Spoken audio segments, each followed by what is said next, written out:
Hello. Half-Life 2. Who'd have thought that we'd be here playing Half-Life 2 together again on a Sunday afternoon?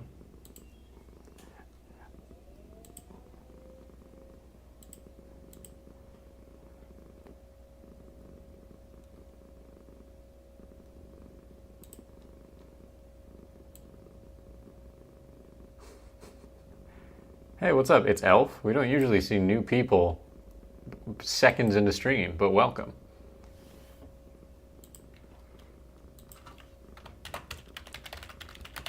Every riveting material stream starts with me just bumbling as I set everything up. I don't believe in putting up a starting soon screen. That's weak. I want you to feel the chaos. You're a sub? Well, thank you very much. You're a new face in stream, but you're not new to the channel. Either way, welcome. Happy to have you.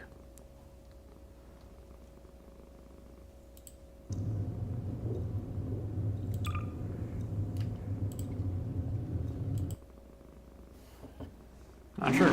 Whoa.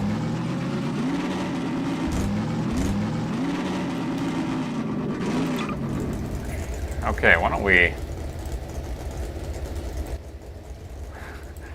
cut that volume down? Big time. That felt quite loud to me. I don't know how that felt to you, but I needed that to relax. Here we go. Should have known it wouldn't be as easy as just driving down the road. Looks like we'll have to take a detour. Yeah, this will be fine.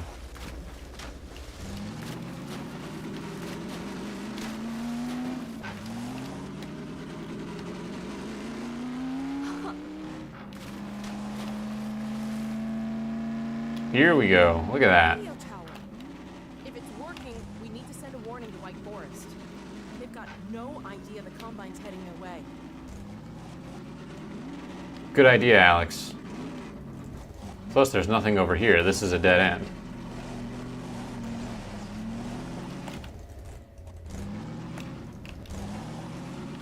So I guess we should go this way.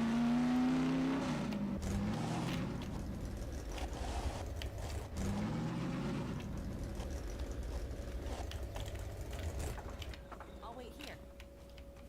Okay. Yeah, I guess you did get stabbed through the chest, so that's understandable that you would need to rest.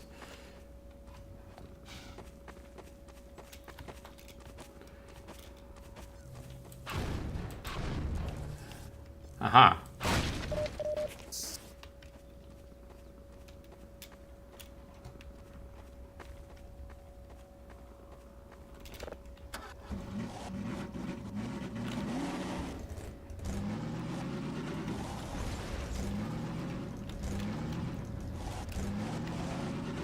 Oh, love that welcoming gate made of scrap metal and wheelbarrow parts.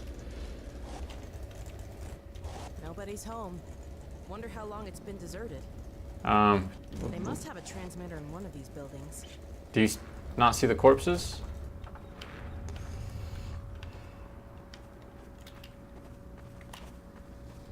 Wouldn't the tower be the transmitter? I'm not a radio engineer.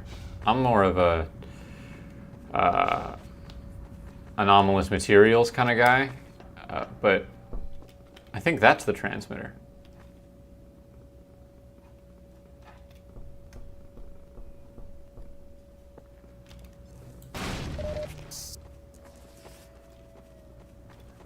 Careful, I hear that thing that stabbed you pretty clearly. You haven't mentioned it yet, but I definitely hear it.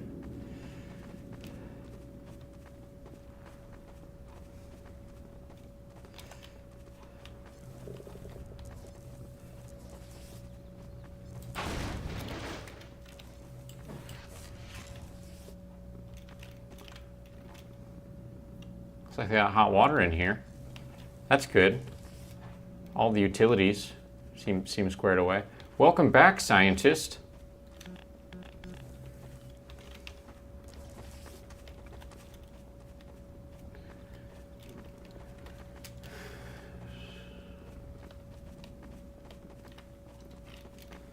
Whoops, are we trapped? Did we drop in here and now we're trapped?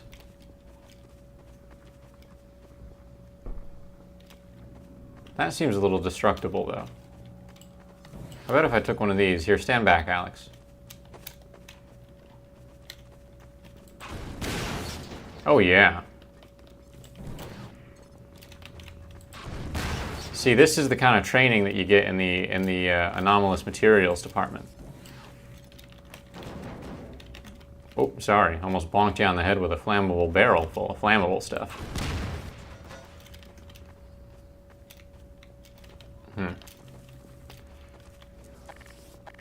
There's got to be a transmitter around here, Gordon.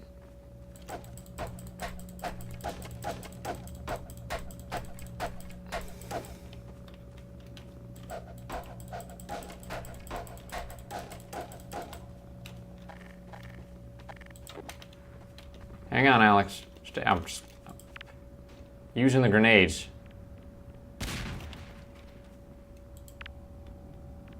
Here we go.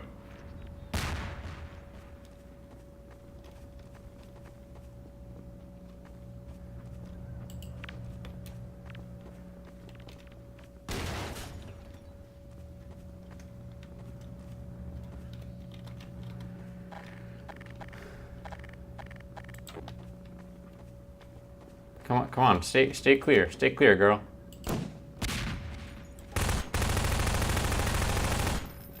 Okay, the explosive barrels did a bit, but not really enough, and now I've wasted all my other explosives. Hey, card.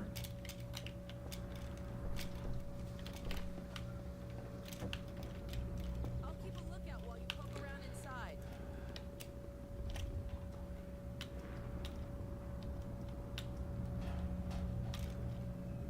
Well, okay, well, this was the setup that we were using last time when you got stabbed, though. So are you sure about that?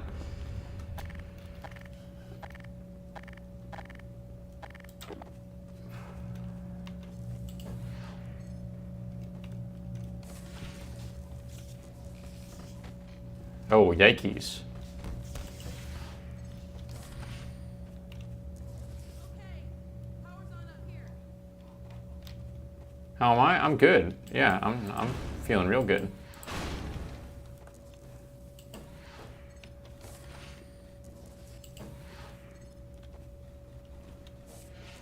Huh. Can't quite, Hang on, Alex. I'm just working, they didn't organize their cables very nicely.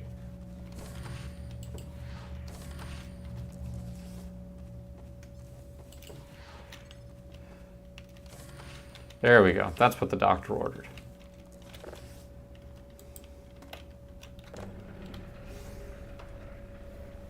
Hey! Gordon, hide. Hunters. They're out there. Yeah, I'm glad you came inside instead of standing outside getting stabbed again. Who's on the roof? The door. Here it comes. They're not gonna catch me off guard. Not this time. I'm ready.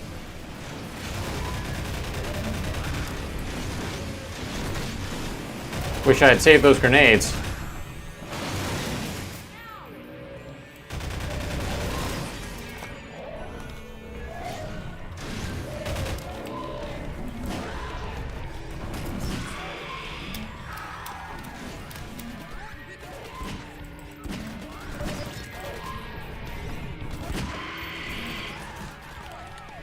Oh, dang it.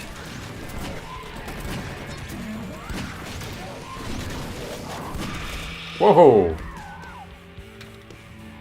Eureka. That's all of them. I hope so, anyway. Nice shooting, Tex.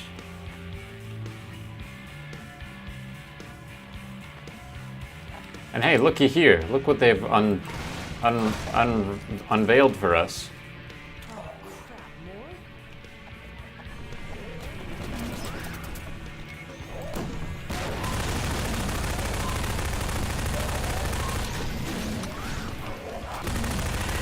Whoa, God, that was scary. Coming right at me.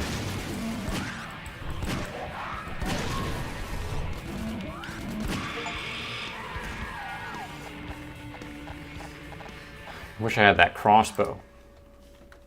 We should get our warning out and then keep moving. That was probably a scouting party. Let's go find out. I sure hope it was a treasure. We could take a little nap, though. This is like the best place for a nap that I've found ever in all my travels. Oh, and look, they got a big. Is this a sink or is this a urinal that two people can pee in at once? But the sink's over here. But the toilet's over here. What is this? It can't be a tub. Plus, there's a tub right here. I think this is a urinal for two people to pee into at once. What else could it be? What else would it be, Alex? That doesn't... There are no knobs for it to be a sink.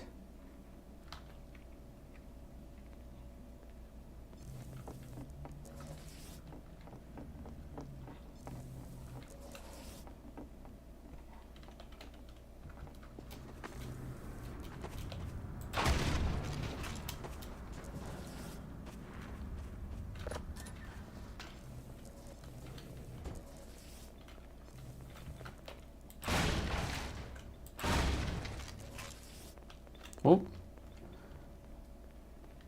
Hey, call your dad. Here it is. Okay.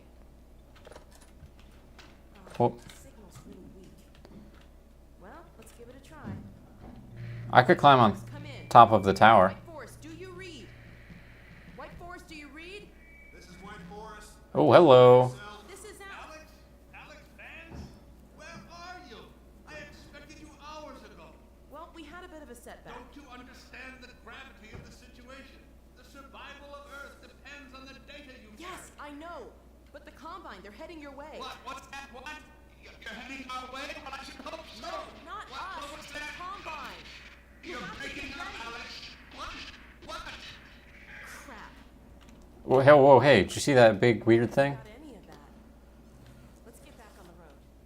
Here, let me open the gate.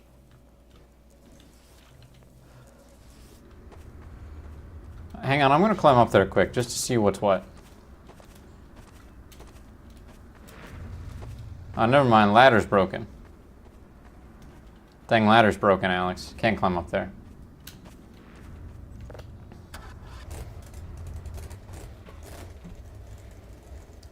That was a really weird way to get into a car. The road somewhere ahead.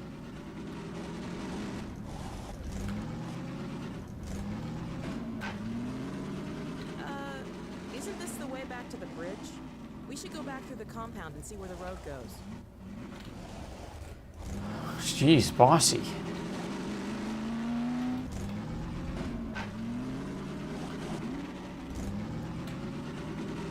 It would be cool if you could drive and I could, you know, just be a passenger.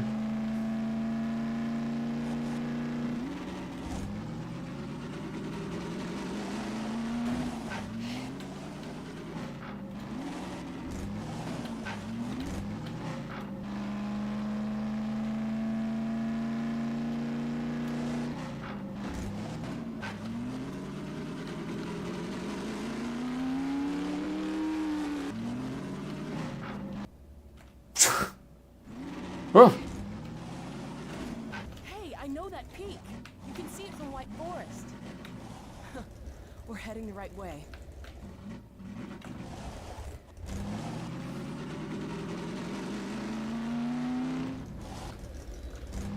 I'll try using the gravity gun on the hunter scientist. That's a good tip. Thank you.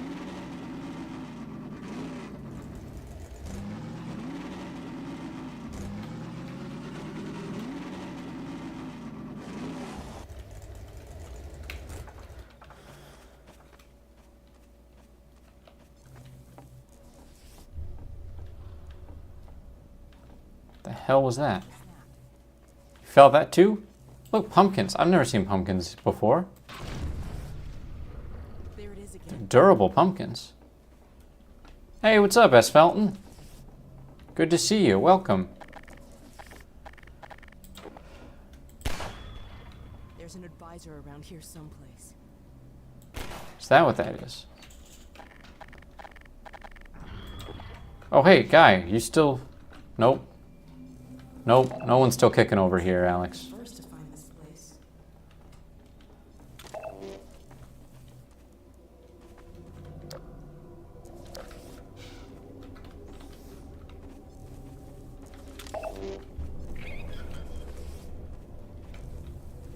I think we found our advisor.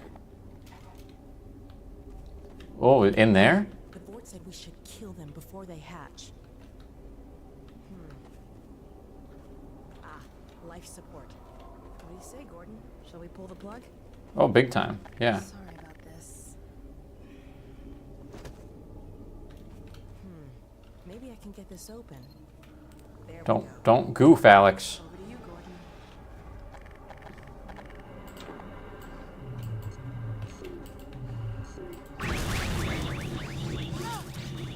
Whoa!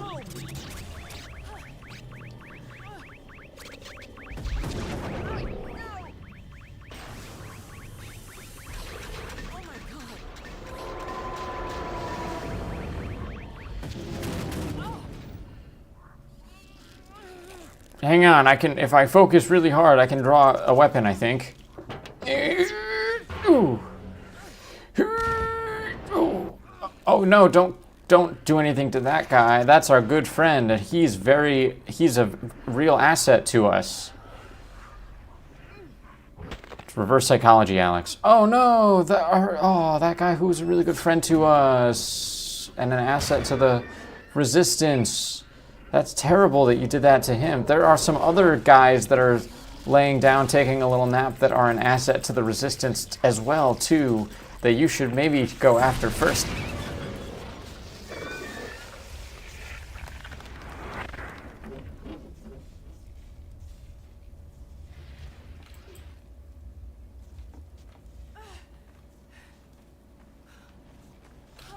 I think reverse psychology worked on it, Alex. Oh my god. Gordon. Thank God you're all right. That thing was hurt. Did you see it? I can only imagine what it would have done if... Uh-oh. Autonomous unit subsumed. Sounds like it called its friends. Soldiers!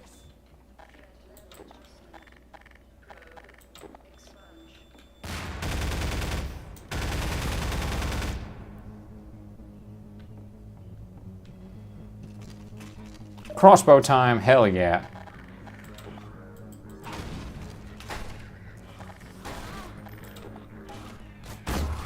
Who's trying to get crossbowed?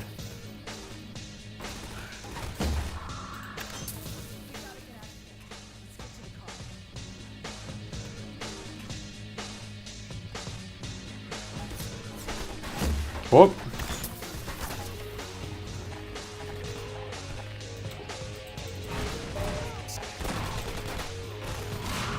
Whoa.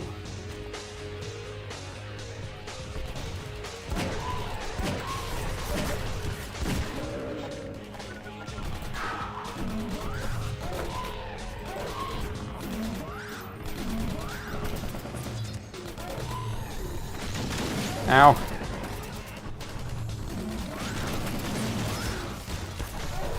Okay, gravity gun does not work on those.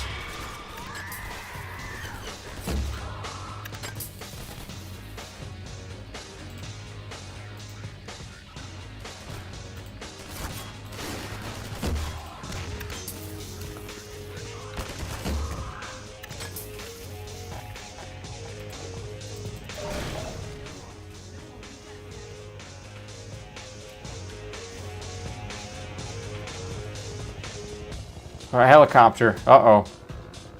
Where's the car? What did I do with the car? Not over there. Oh, here it is. Here's the car, Alex. Let's go. Ow! Gosh, dang it.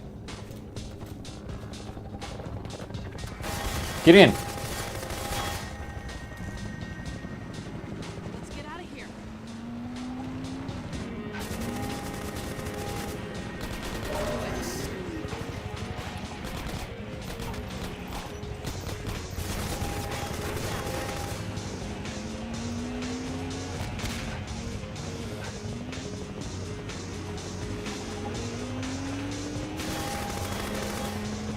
Yeah. Those barrels ain't nothing.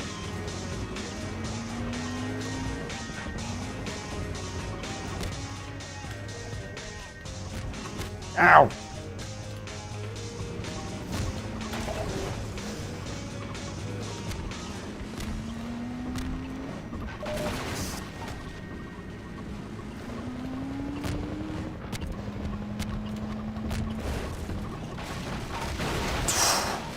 Secret tunnel, secret tunnel.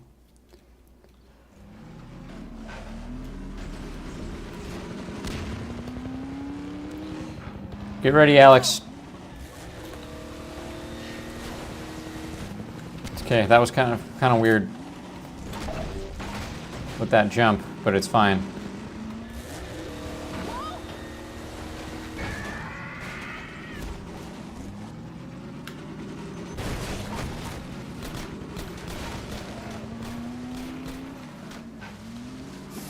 Ow. Sorry, did you get hit with the tongue?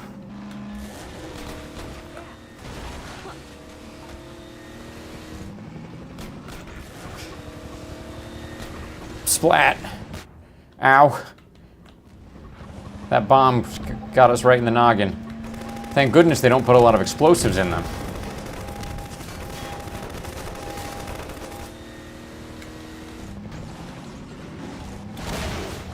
Oh, crap! We may have to ditch the car. No, it'll be fine. Come on. Alex, what are you doing? Jeez. If you could teleport, why haven't you been doing that the whole time? You want to maybe help us take it down? With pleasure. Ow. Gosh.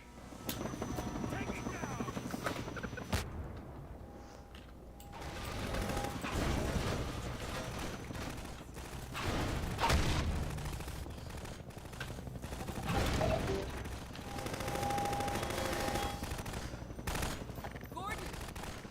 I found a first aid cache. Thanks, Alex.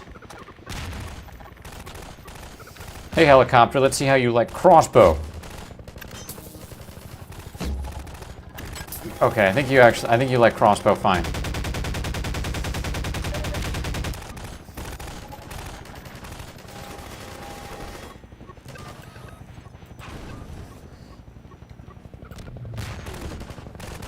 I think I gotta shoot these.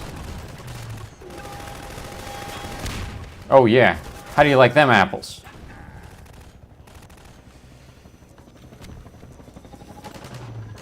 Yeah, give me another one.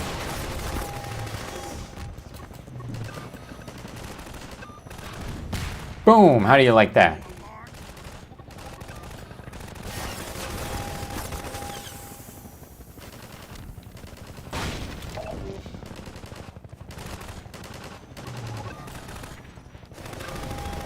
Oh, crap.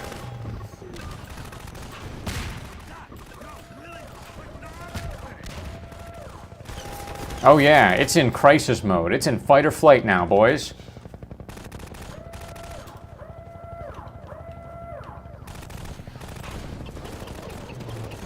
Uh-oh.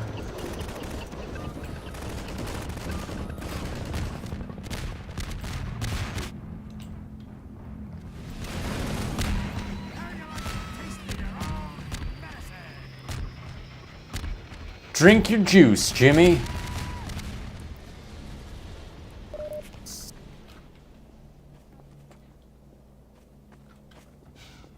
What's scary about it, Card? You're gonna do great. Boy, are we glad to see you guys. Whoa, that was amazing. The way you threw their minds right back at them. Well, I could sure use a drink. Who's with me? We need to get back on the road, but our engine's shot to hell. I don't suppose you got any tools for working on cars. Tools? Got a whole shop over here. Come on, we'll get you set up. Nice. Hey, you guys got a good spot over here.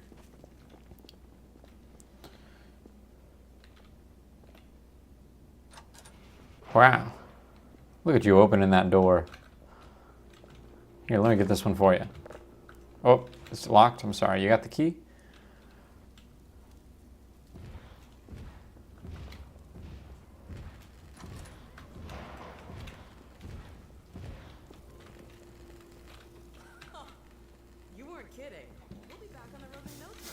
Yeah, there's a shelf in here with 3 cinder blocks on it. Another shelf with a muffler on it. Normally run supplies out of the White Forest. An engine over here under the stairwell. Everything you need to fix a car. Well, this is kind of weird. What is this? Is this an improvised explosive? What do you think, Gordon? Maybe while I'm Nah. getting the car fixed up, you can see about clearing up that roadblock. Oh, is this a jump pack? Oh, that's helpful. Coming out of City 17 and kept me pinned down. It's just a matter of time till the troops start pushing this way. If you think you're up to it, we'll let you out there. Huh. He's always up for it. Right, Gordon? We got a trap door up here where I can let you over to the other side. That way you'll get to see the gun. Well, Card, as long as you make a bunch of things that are, like prints and stickers and stuff, right? There's a cost to getting that stuff printed, but your work value isn't too expended. So, be realistic. I would say like,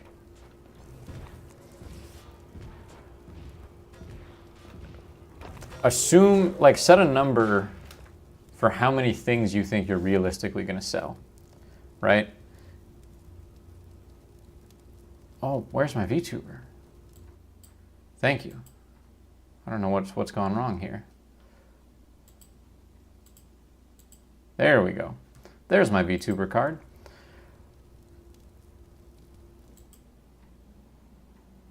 Yeah, so set a limit for like the realistic quantities of things that you're going to sell, and then compare the variety of items you have.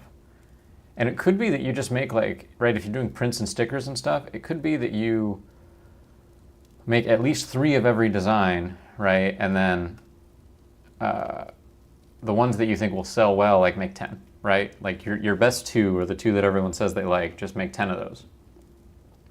That's just an example. I don't have a good sense of how big this convention really is, but the one time that I did a con, I made a bit of money. I didn't make a ton of money, but I made a bit of money. And I had some high value things that I was selling that I made. I think I just had 10 of those, and they were all different. They were all one of a kind. And then I had like 5 things that were mid-range, kind of expensive, also all one of a kind. And then I had like 10 to 15 things that were lower tier. And then I had like $8 prints where I literally just went to, I drew like 10 different designs, and I went to Staples and I got like 10 of each, and they were $8 a piece. And I do wish that I had been a little more conservative with some of my estimates at the time, in hindsight.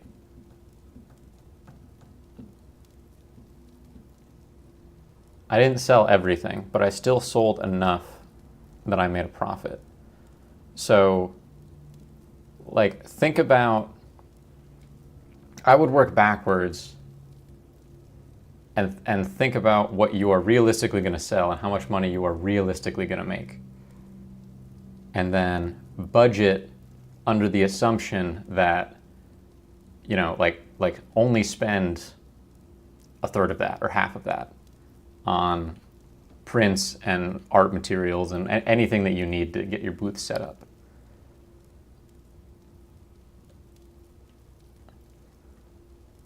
You do. A sick banner, and honestly just like being approachable and being friendly with people are the 2 most important things to making a sale, because I think the convention lasted 2 days. Zinc was actually there with me, and Zinc sold some things too. Zinc had some prints to sell. And by the time everything was finished, the other people that were selling things at the booth liked me so much that they bought some of my stuff, because we had been chatting the whole time. And also, right, it's like, especially like last day, just get rid of stuff.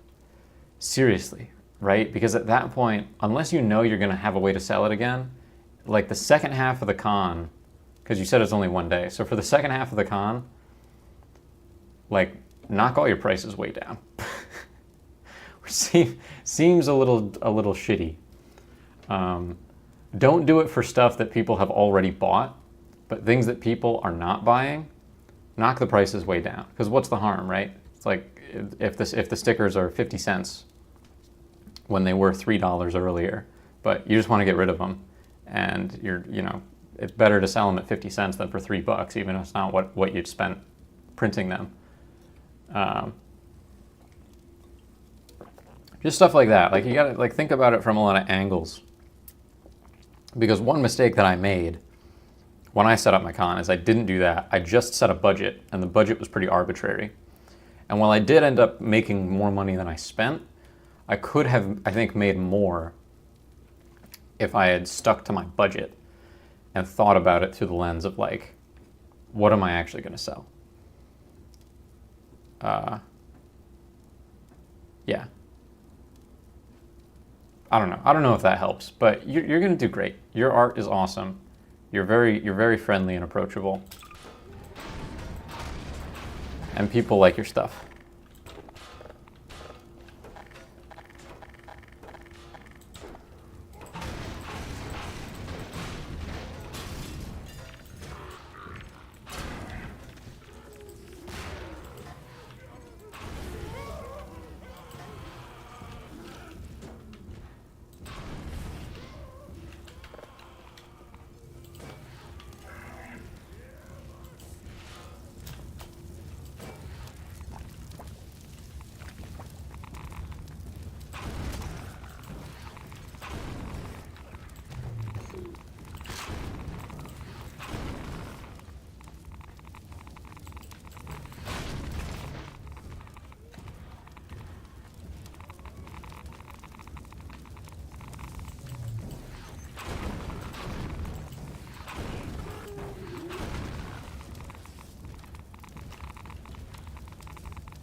What are you cosplaying as, Card?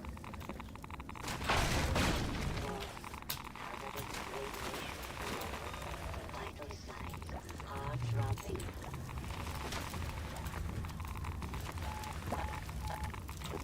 Medical attention.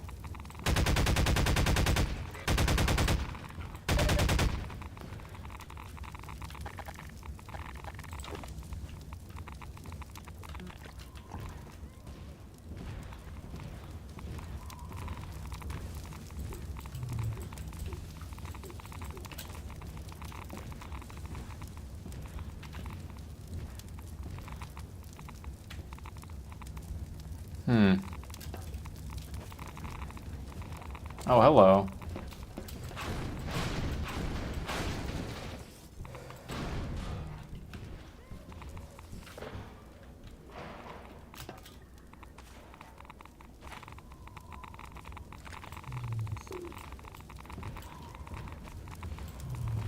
Whoa.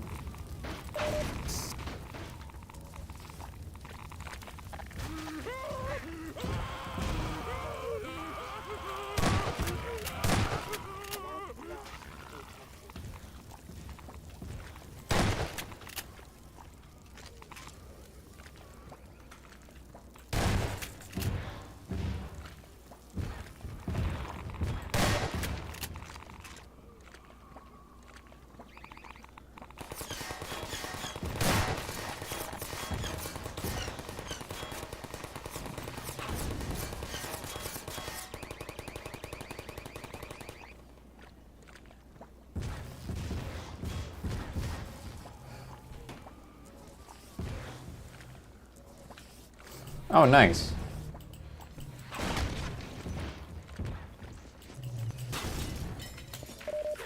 Whoop.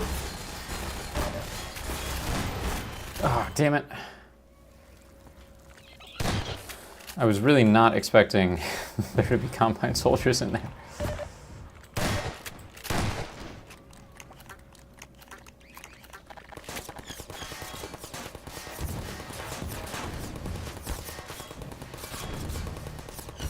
What? Come on.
This is kind of a cool segment. Oh, ooh, spooky.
Oh, dang it. Oh, Gordon.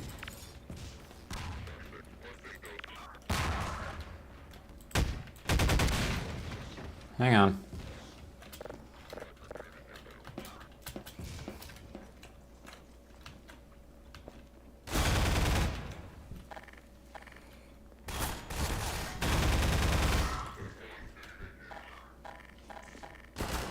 Nope.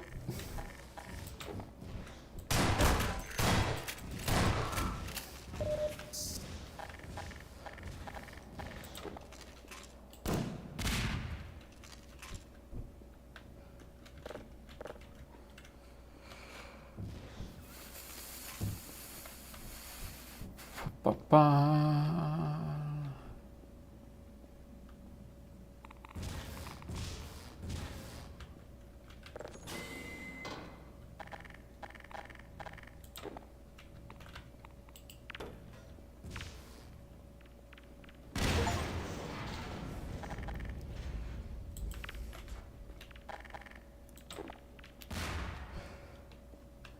Okie dokie.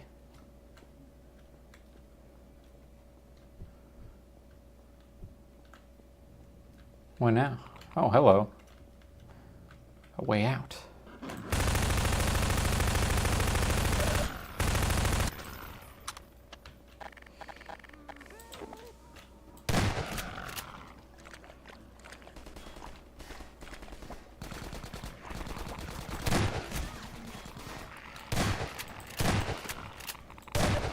Hey, Gordon.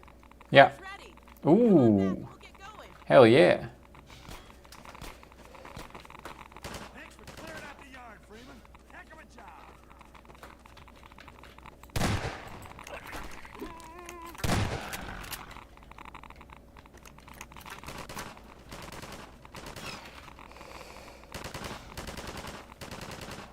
Come on, Gordon, get in. Not only did they help me fix the car, they threw in a bonus. Special this week only. It's like an onboard radar for you guys. It picks up little beacon jobbers like this one here. Nice. We've hidden a bunch of these things out there in the field to signal emergency stashes. So keep an eye out. When you see your dashboard light up, you're gonna want to stop and investigate. I'll fill you in on the road, Gordon. Thanks again, you guys. No need to thank me.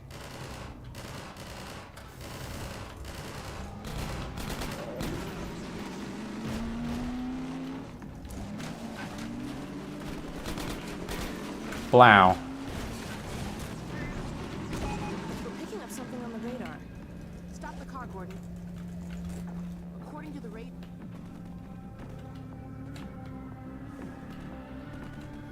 There's cache nearby.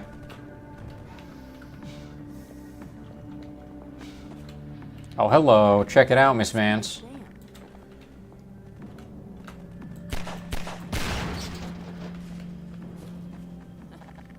Guess you cleared up that little problem.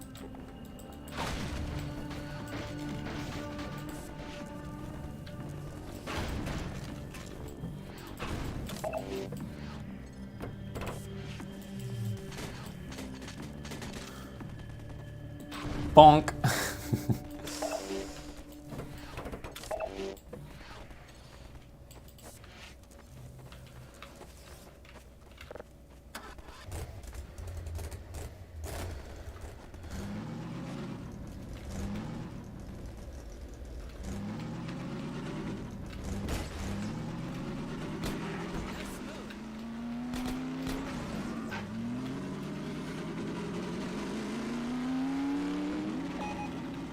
Something on the radar.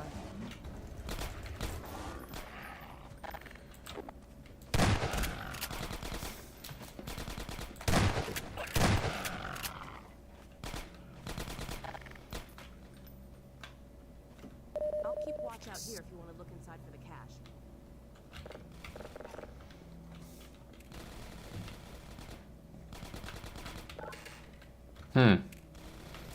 Interesting. We have a puzzle on our hands.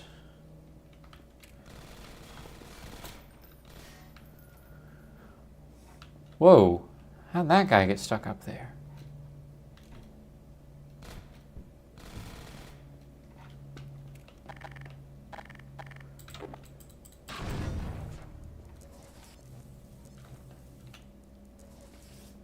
Oh, he launched himself with with some kind of an explosive.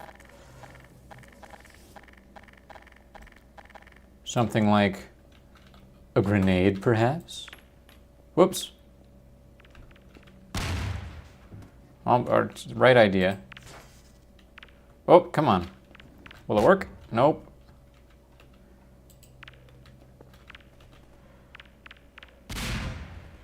Yeah, Eureka.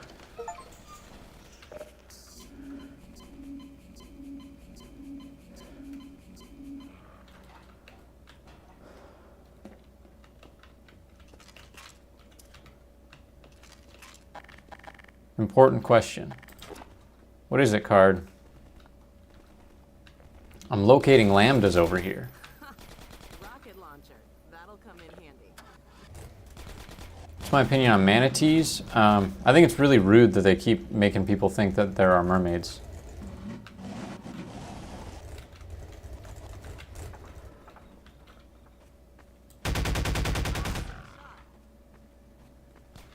So points off for that. But all in all,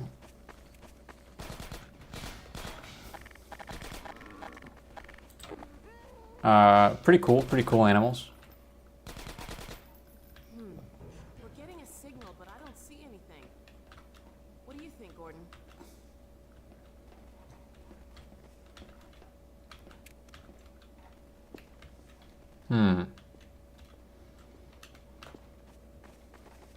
Yes, it is rather mysterious.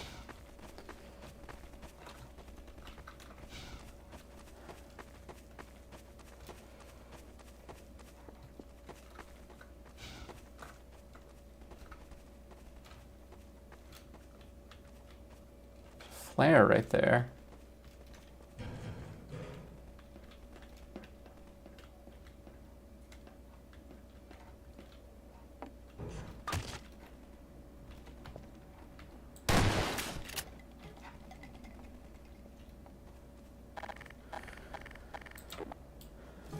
Ah, you found it. We'd never have known this was here without the beacon.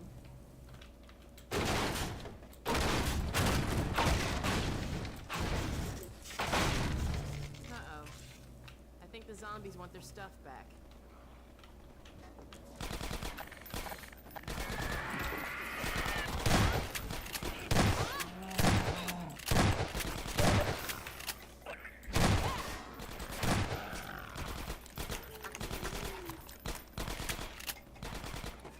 Come on, Alex, let's dip.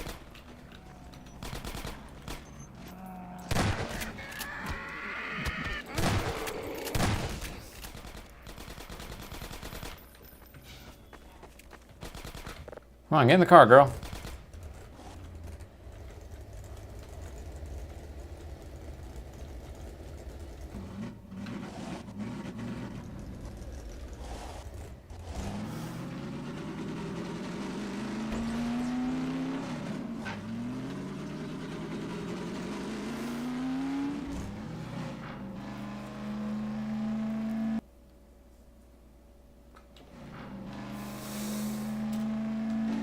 Manatees are the closest thing we have to mermaids, yes. We're picking up something on the radar. Now, why would the Combine put a roadblock way out here?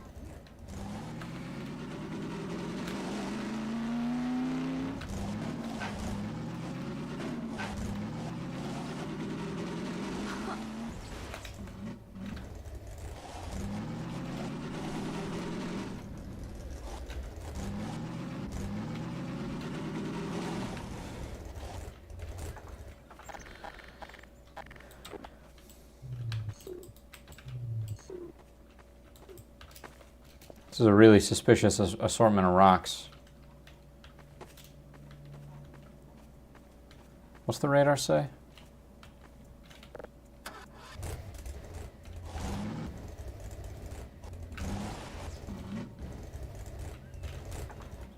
I'm gonna rest here.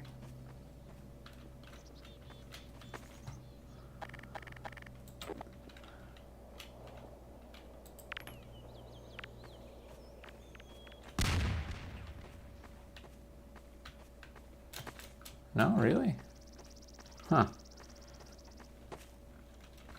I really thought that was going to do something. That rock was suspicious as heck.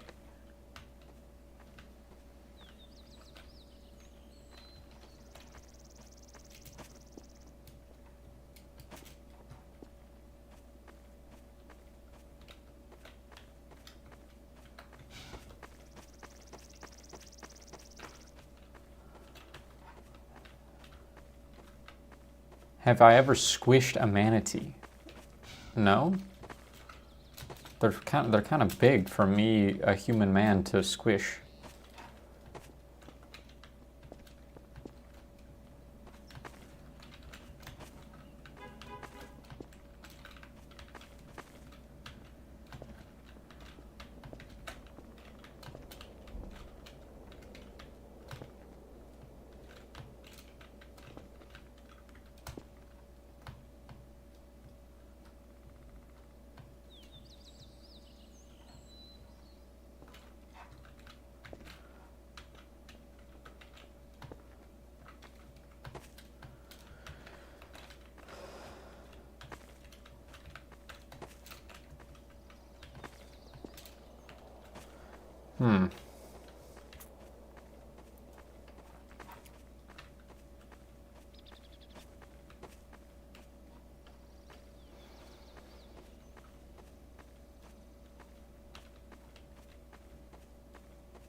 Tried a grenade, we've tried the gravity gun. I still feel like this rock is hella suspicious.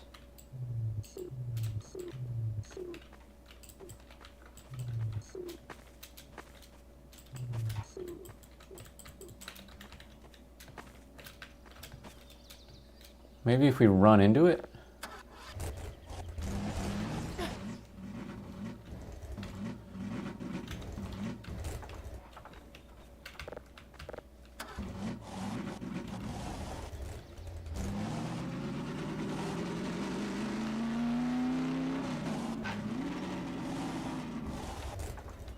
Do you mind if I wait in the car? Aha!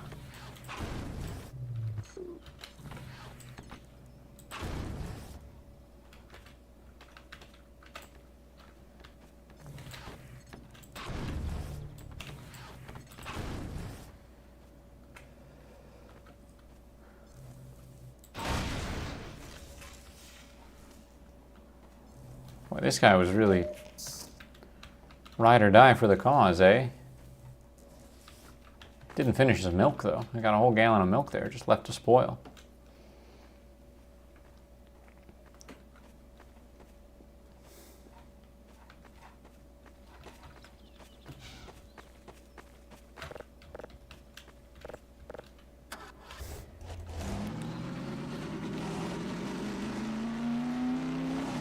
So you've squished a manatee? I mean, is it like, do you mean like poked one such that the skin deforms? Or like grabbed it between my two arms and squeezed until it squashed? This could be combine handiwork.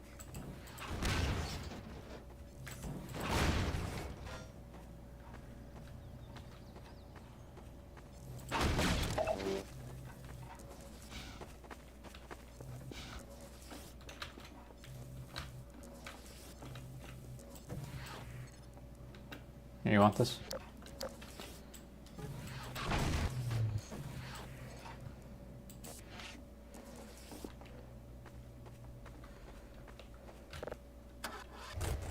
Yeah, he was lactose intolerant. Come on, Alex.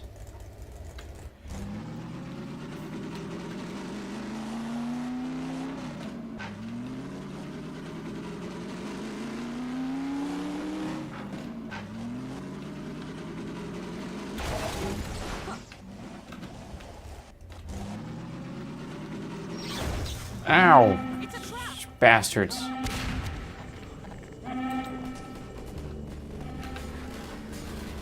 Get in the basement, Alex.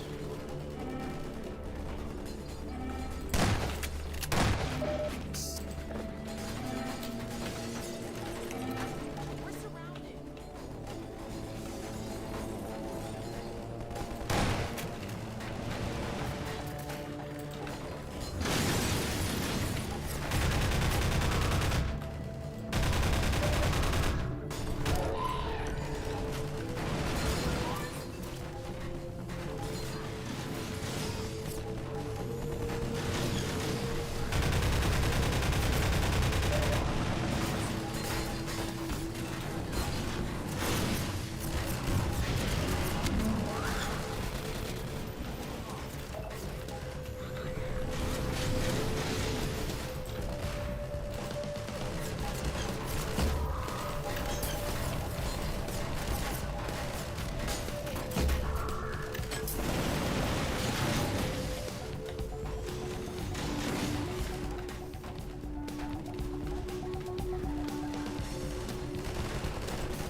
Come on, hold still.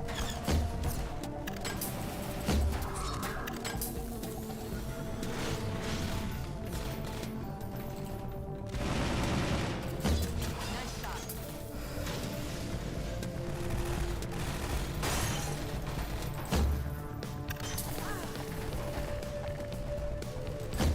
What?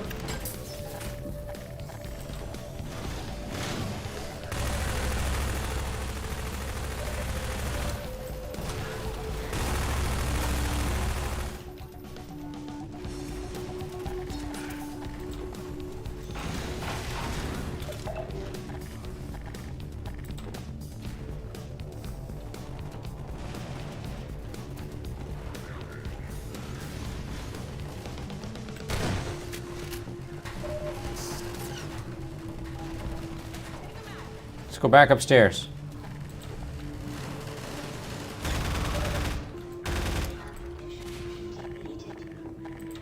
One of them coming in.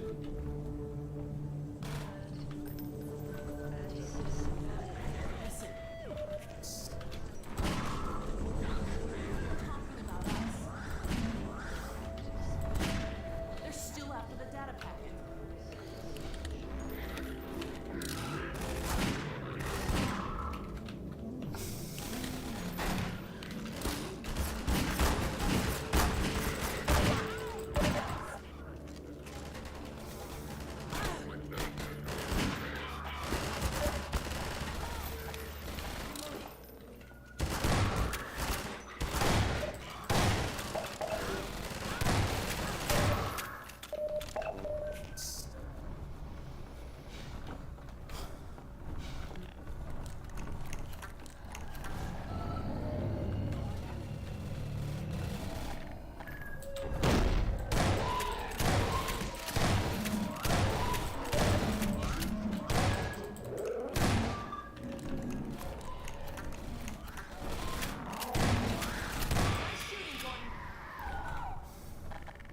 These hunters are tough.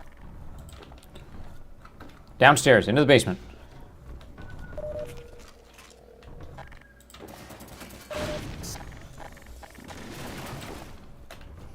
Hot crossbow time.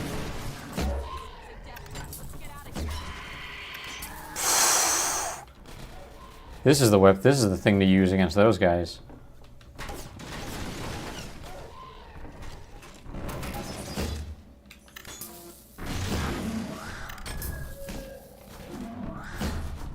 Uh-oh.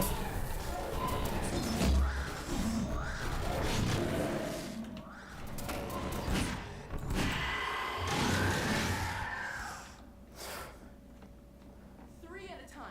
It's too much. Let's get moving before they send more.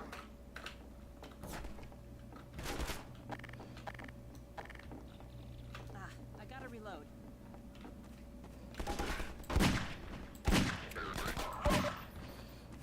All right, let's deal with this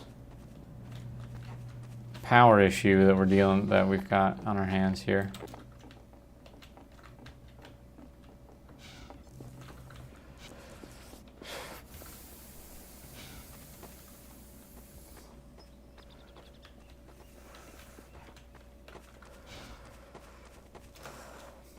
The White Forest Inn. Hey Josh, what's up? Hey, it's no big deal, you know. Things happen, things come up. I'm never really consistent with my streaming schedule because I got things that pop up, you know. Don't even worry about it.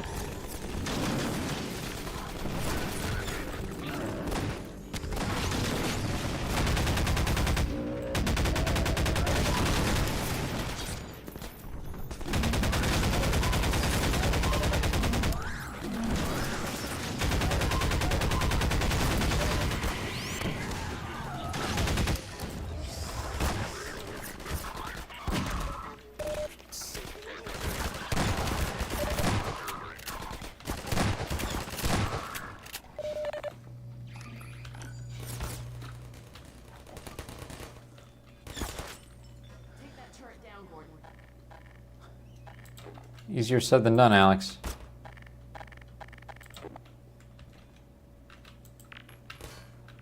I can't go in there till the turret's out of commission.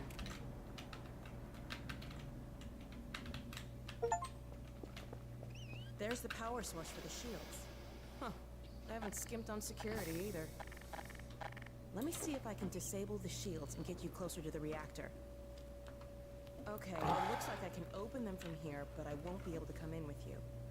Here goes.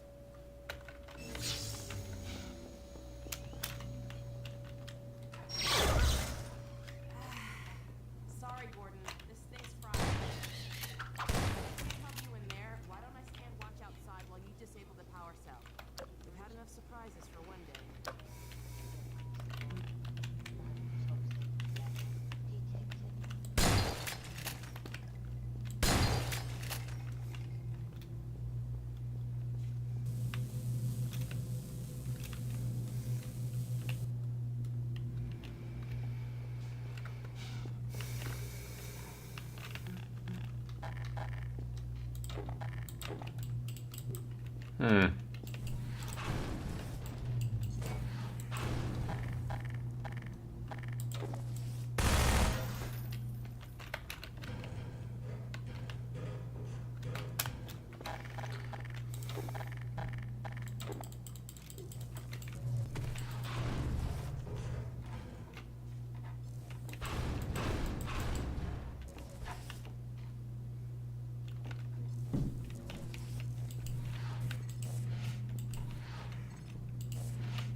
Damn it.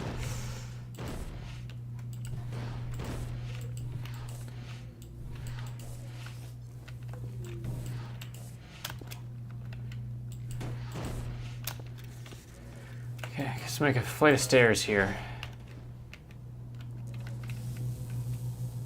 But I don't actually think that would help me at all.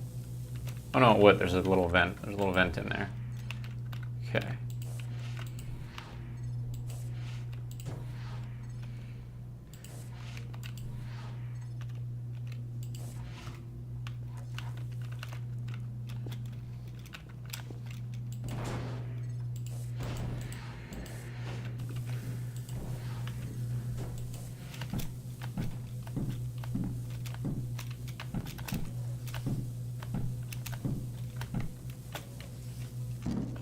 Hell yeah.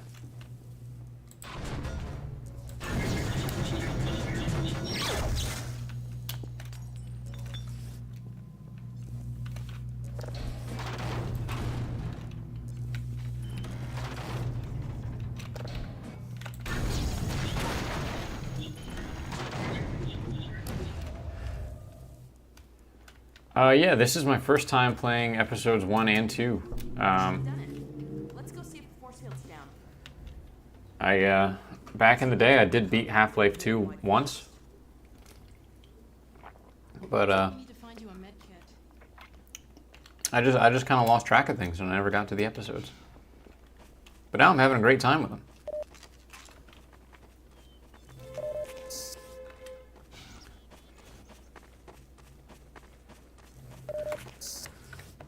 Lots of med kits left by the trail of Combine soldiers left in our wake.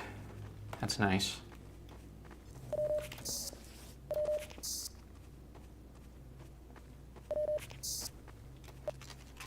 Whew, mooncake. My cat is sitting on my lap and I think she just farted. Why are you farting? Don't fart on your papa. That's not nice.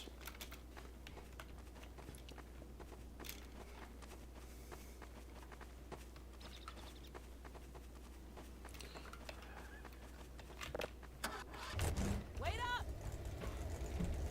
Whoop.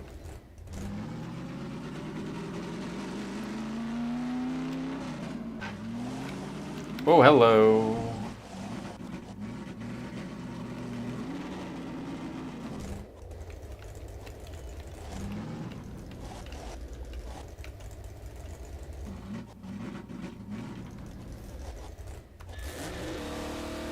Look out below! Hell yeah. That should have killed us, but it's okay.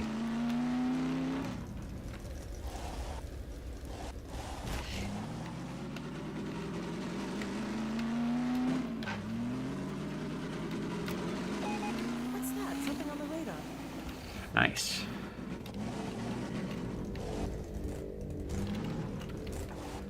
Go ahead. Oh yeah, we'll take a look up there.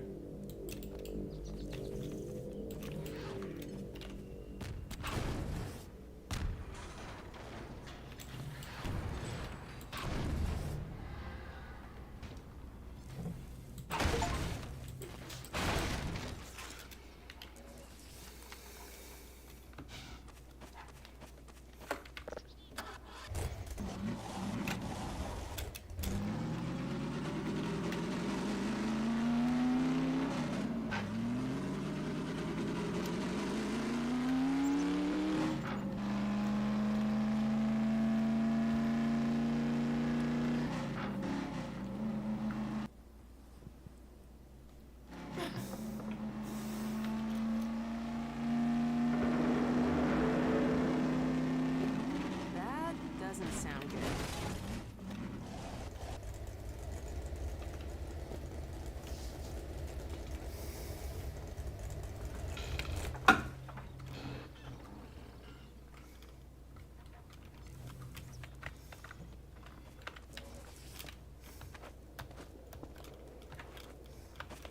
No more car, I guess.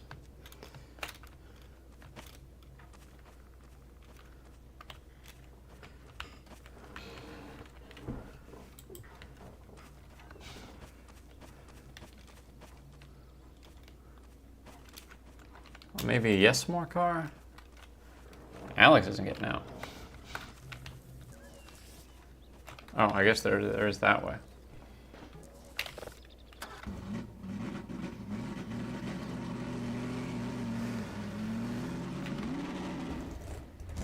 Brace yourself. Over there. I see an antenna. Huh, I think that's White Forest. Well, we're close enough to make it the rest of the way on foot if we have to.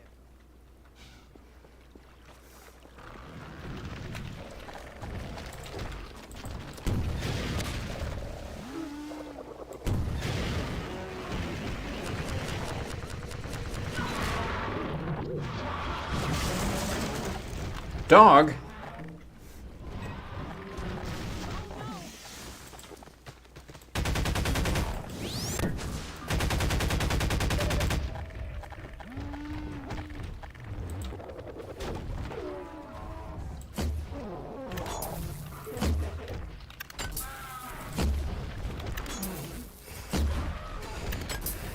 Careful, dog.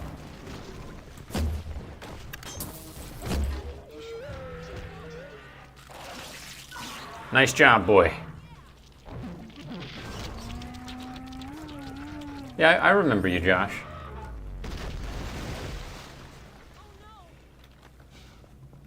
Dog, dog, are you all right? You're good, buddy.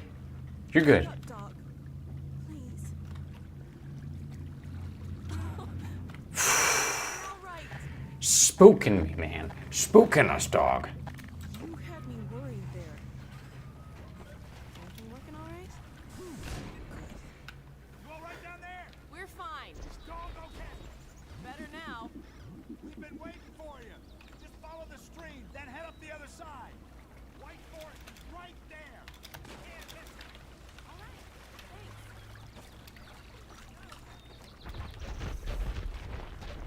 Come on, Gordon. Get the car and we'll challenge Doc to a race. Good boy.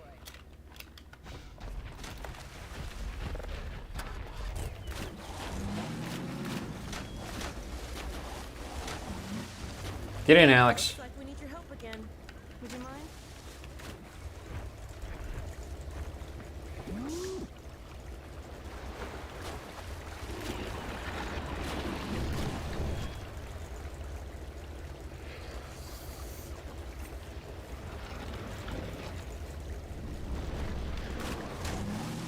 Oh, geez, dog. I'm. Go, boy. Okay, dog. Race you to the base. Step on it, Gordon.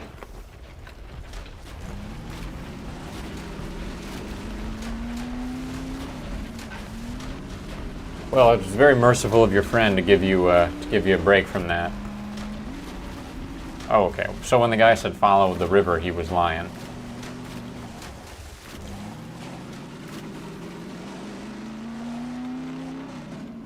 Now dog's gonna beat us. I'm sorry, Alex. That guy said follow the river.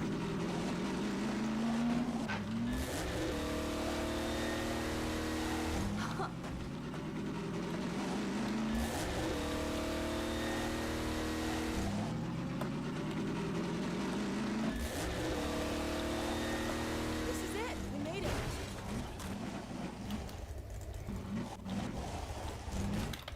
Yep. Don't mind me. I'm a good driver. Alex and Gordon Freeman! Well, you won this time, dog. Let us in. Yo, let him through! Thanks. We had a feeling you were close when we saw a dog take off like that. I was never so glad to see him, believe me. Well, Gordon, White Forest. We made it. Safe at last.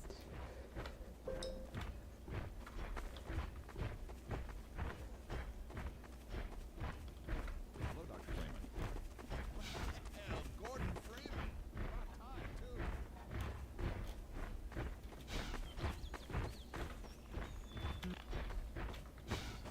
too. Just dog gonna lift the gate for us? Magnuson will lose it if he thinks we're fooling around.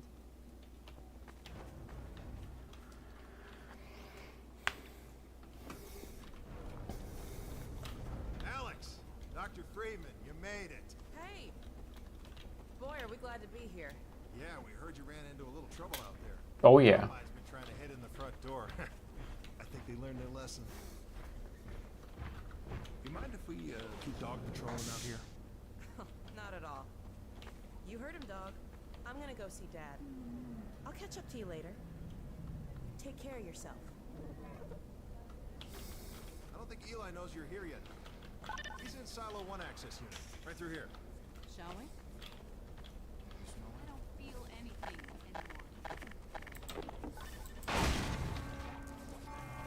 Oh no, what's that? Well, now what? All right, back to work, everyone. It's just another false alarm in the secondary silo. Take a walk. Same old Dr. Magnuson. So, you ever used an AR-2 before? Hey! Gordon, man, you made it. Dad, Alex. I was so afraid I would. Eli Vance. There, sweetheart. We're together now. That's all Hey, it's you. I don't know. Look at you, You're son. I knew if you both stayed together, you could get through anything. Yeah? We make a pretty good team. Yeah, well, that's good because, well, now that the suppression field's down, we all have to do our part. Dad? Can you blame an old man for wanting grandkids? What happened to you? Eli, freaking gross, dude. Wait. Look, I love Half-Life 2. And I get that it was made in 2004 when sensibilities on like storytelling were very, very different. But it is so weird. Gordon is I understand that he is now effectively Alex's age because of like time freezing. But I cannot think of a single world in which Alex Vance's own father, who has no reason to believe actually, like Gordon looks young, but Eli doesn't understand that his body has been in stasis and that the Black Mesa incident was like 2 days ago. He has no reason to imply, hey, if it isn't my best friend and colleague from my former job 20 years ago, and my daughter, who was a baby when we last spoke, maybe you two should reproduce. What? Ew, dude. Look, Alex is a catch. She's a great gal, I'm sure. And I'm not saying that it's wrong for, like, they're not different ages. It's not wrong in that sense, right? It is just weird that it is so heavy-handed considering that Gordon is like her dad's friend. It's just weird. It just feels very dated and a little yucky. That's all. That's all I'm saying. I wish they weren't so heavy-handed with the romance. Like Alex doesn't need to be all blushing around Gordon every time we have an interaction in this game.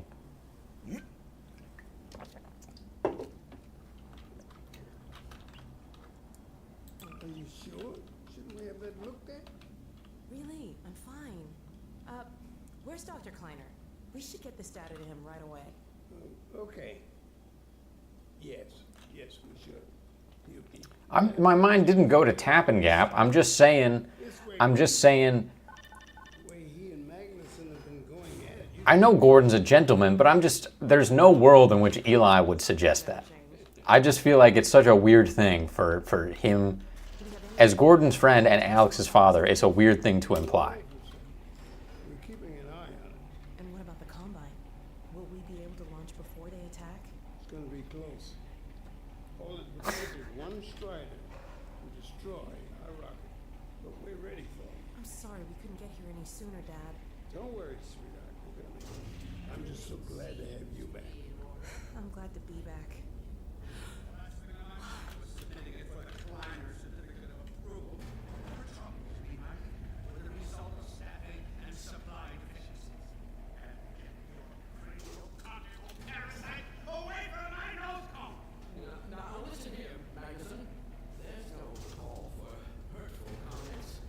Kleiner. Don't worry, Izzy. They just got here. My dear, what a relief. Not to mention a delight to see you here at last. And Gordon, I see you in the HEV suit have taken excellent care of each other. They're inseparable. The data, people, the data. That's right, Alex. We are inseparable because I respect your father too much to make a move on you in the midst of the end of the world. Maybe later we can talk. I was just saying hello to Alex and Gordon. Oh, fine. No one grants me a moment's peace, but by all means, unroll the red carpet. Good grief. I only meant they might. Oh, never mind him. Now, my dear, where is this data packet you've been carrying? If I delay a single moment, I'll never hear the end of it. You have my word on it. It's right here, Dr. Kleiner. We've got a ton of data. The strange thing is, it was all attached to a transmission from Judith. Transmission? From Judith? Do you mean the message didn't get through? We've got to see this right away. Just let me start the decoding process, and then we can view it in the auxiliary control room. For God's sake, hurry. Yes, of course. Another alarm? Oh, what next? You get out of there. Hello, is anyone there? Anyone? Kleiner. Folks, alarms all day. Damn crows nesting Kleiner, your head humper is in the missile. This is really a problem. with all of this racket. Freeman. Freeman, you're not doing anything. Make yourself useful and find out what the hell is going on in there. Yes. Gordon, if you don't mind, I feel better if you had a look. Catch up with us when you're done. Kleiner.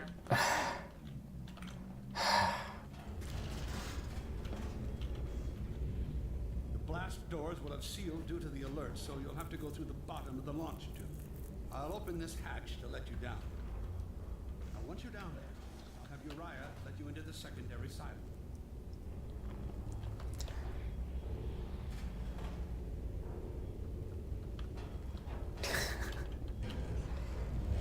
Card's right. It's just like, it's one of those things.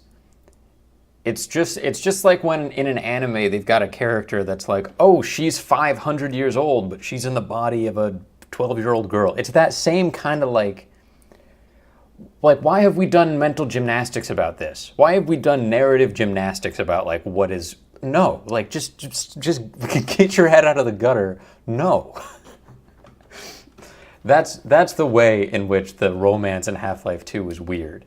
If they just weren't so over the top with it, I would be like, whatever. If you want to see it there, maybe Gordon and Alex end up together because they are the same age and they talk and they make a more casual human connection.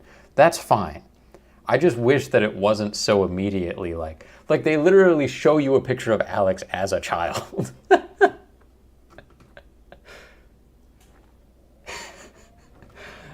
Like it just feels weird to me. That's only because they've laid it like, right? Someone was sitting in a writer's room being like, how can I make this work? Let's think about this. And then that same person was probably like, and now in episode 2, Alex's dad is going to overtly state that Gordon and Alex should have coitus. It's weird. It's not a deal breaker. I'm not saying it's irrational in the context of the end of the world that Gordon and Alex wouldn't, they're physical equals. They seem compatible.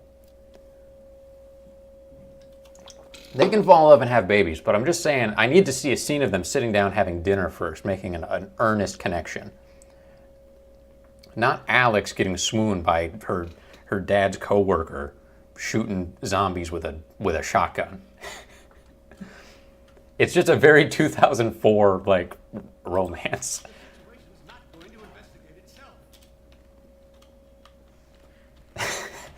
I'm glad you're having a good time, Card.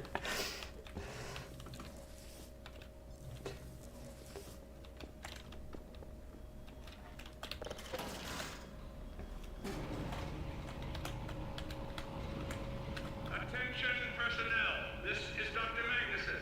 Since the Thank you, Esfel. That's all. It's a bit weird. It's a bit weird because someone made it up, because it's completely made up. And someone could have made it less weird, but they chose to make it just on this weird taboo line of weirdness. excuses for why they couldn't handle it themselves. Thank you for your patience. Who's out here leaving steam valves open? That's probably like a coolant valve.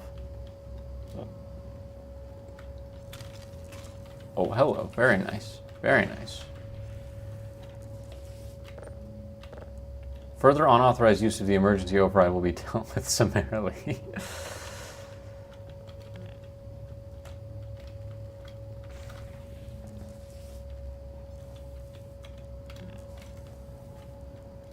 Hey, how's it going, man? You need a dustpan or something? You need a little receptacle to pick that up in?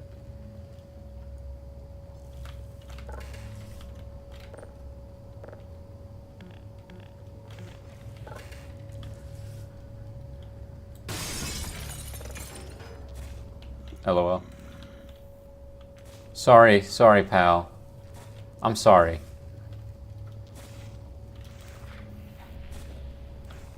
Is he gonna come over here, sweep it up? I'm sorry, dude.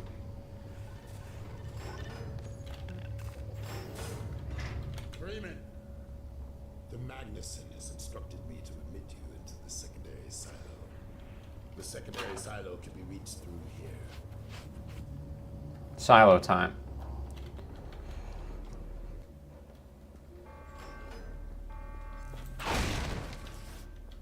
For God's sake, Freeman, what is taking you so long? Oh, I cannot concentrate with all of this racket. These feathered fiends are the most persistent I have ever... Wait, what is this? Right through here. Magnuson must have sent Oh my god! Ah, damn it. Couldn't get a clean shot. Oh my God. Oh dear. This is a breach. A breach. Attention, attention personnel. This is Dr. Magnuson. We are experiencing a breach of internal base defenses. Please bear with us while we pinpoint the location of the breach.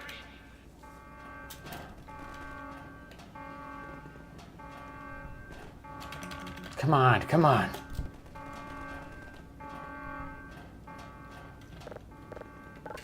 Alex can marry whoever she wants. She has earned the right to choose, and I am not one to say, you know, that it can't be a Vortigaunt in a lab coat. If that's, you know.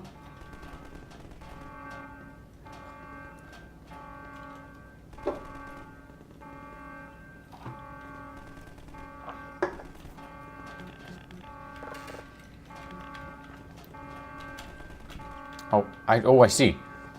I see. I could have come to that conclusion faster. I thought there was still some sort of real-time event that needed to happen.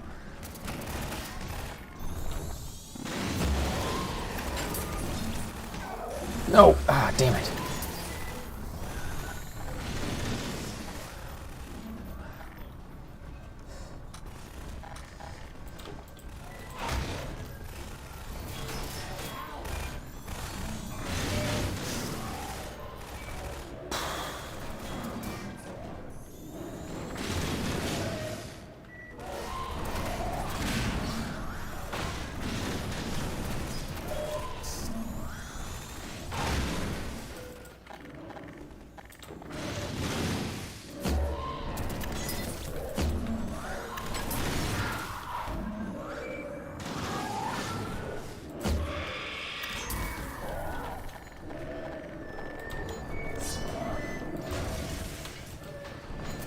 No, I don't want to pick up this one random piece of debris, bro.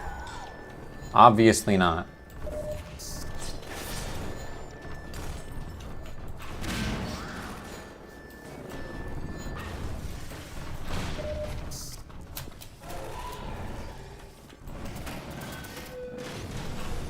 Damn it.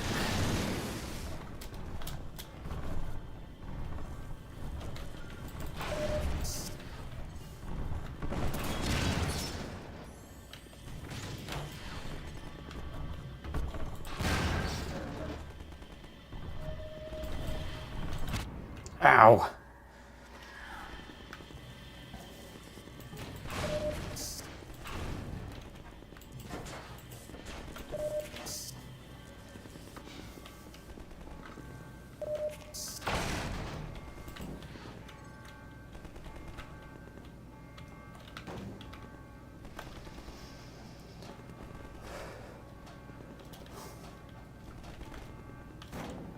Gordon is a silent protagonist.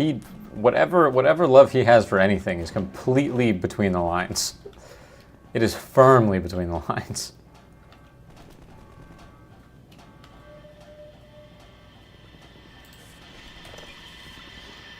Stop leaving these valves open.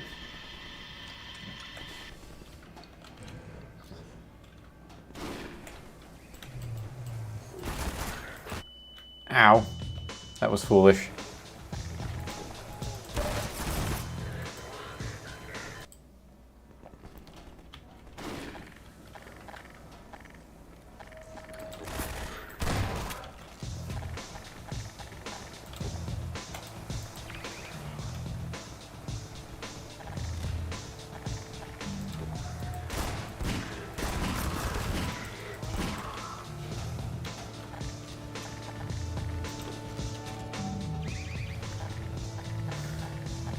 Gravity gun. Whoa.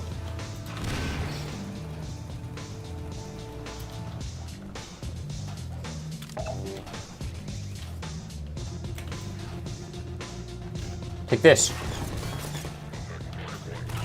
Uh-oh.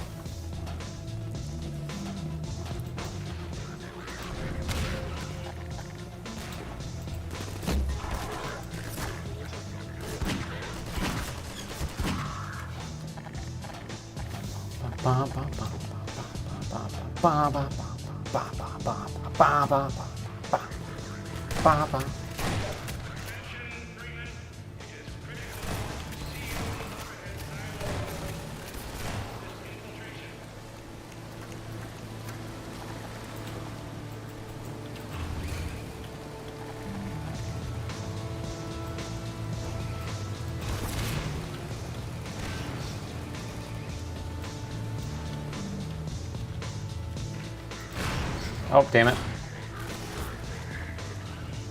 Well, they really love that Donkey Kong technique, eh?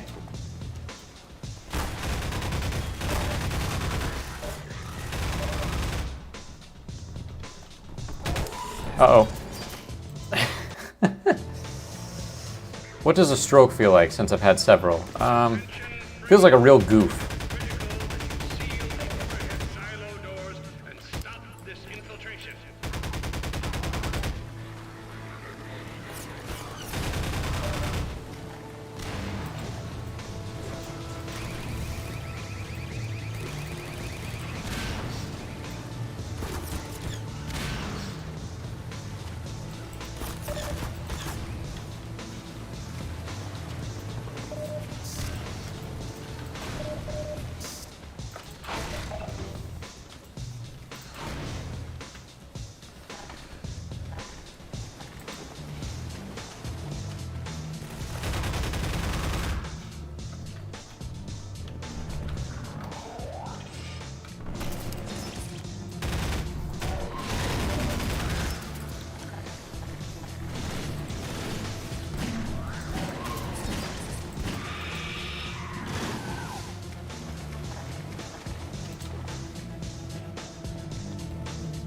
Oh, are you talking about strokes of genius? Because I have had a bunch of those.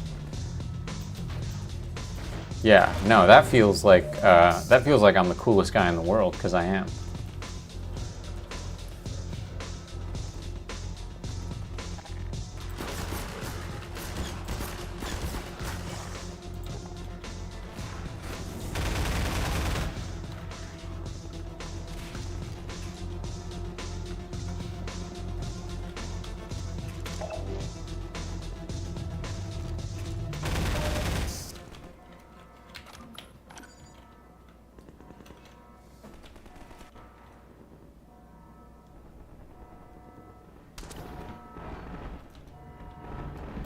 Freeman, I repeat, there has been a breach of the secondary silo by way of the overhead launch doors. Yes, I'm well aware. Thank you.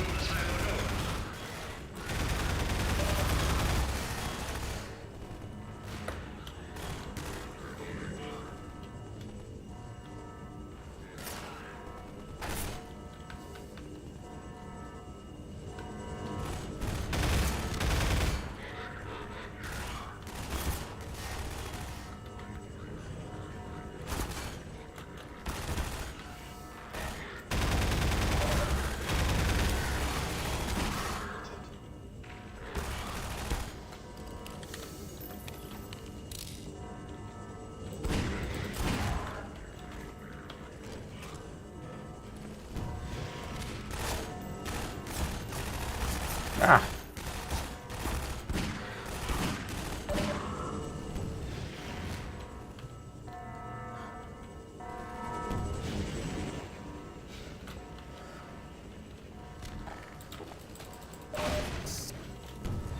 Strokes of genius? Oh, yeah.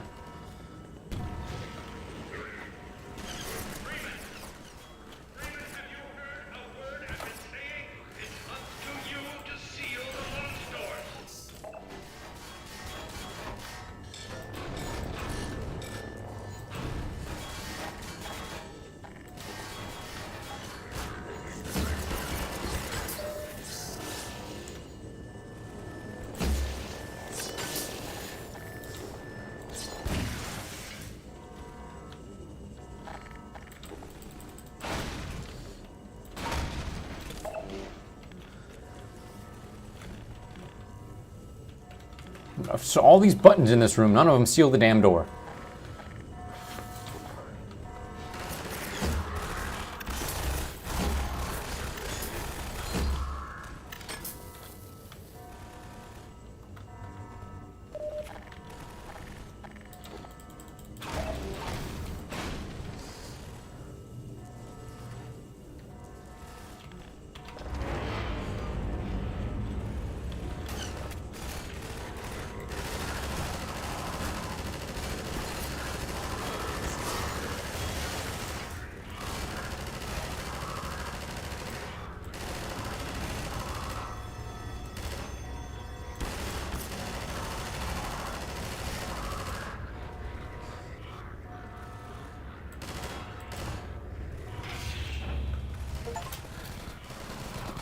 This is Dr. Magnuson, and I am pleased to announce the secondary silo has been sealed.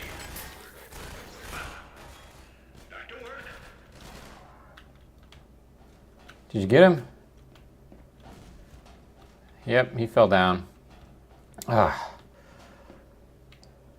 Gordon, This med kit. Thanks, pal. promise you're okay. Oh, yeah.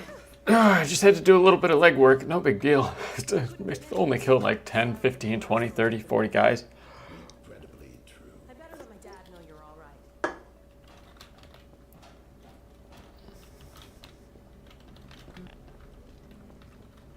Dad? Yes, he's fine. And thanks to him, the base is secure. We're about to launch the transmission from Judith. We'll head right over. The Freeman must follow. Come on, gang. Come on. Snooze, you lose, right? Okay. You know what? I like you. What's your name? Gregorio? You know, are you related to Father Gregory in Ravenholm? Because he's kind of a G too. But Gregorio, you were in the way of our Take the Freeman from here. Vortigern friend. I can return to my place of honor at the side of the Magnuson. Sure thing. Thanks for Yep. the help. Dr. Kleiner told me that Judith headed north in a helicopter right after they got here. But he wouldn't tell me why.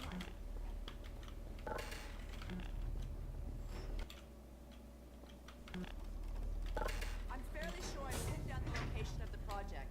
It's hard to say how much of it might have survived intact or whether there's anything remaining that could compromise our work if it were discovered by the Combine. We'll need to take a close look at it, of course, but I should be able to give a better opinion within a few hours. If the site is where we think it is, then it should be no more than... I'm gonna cut this short. We may have been spotted.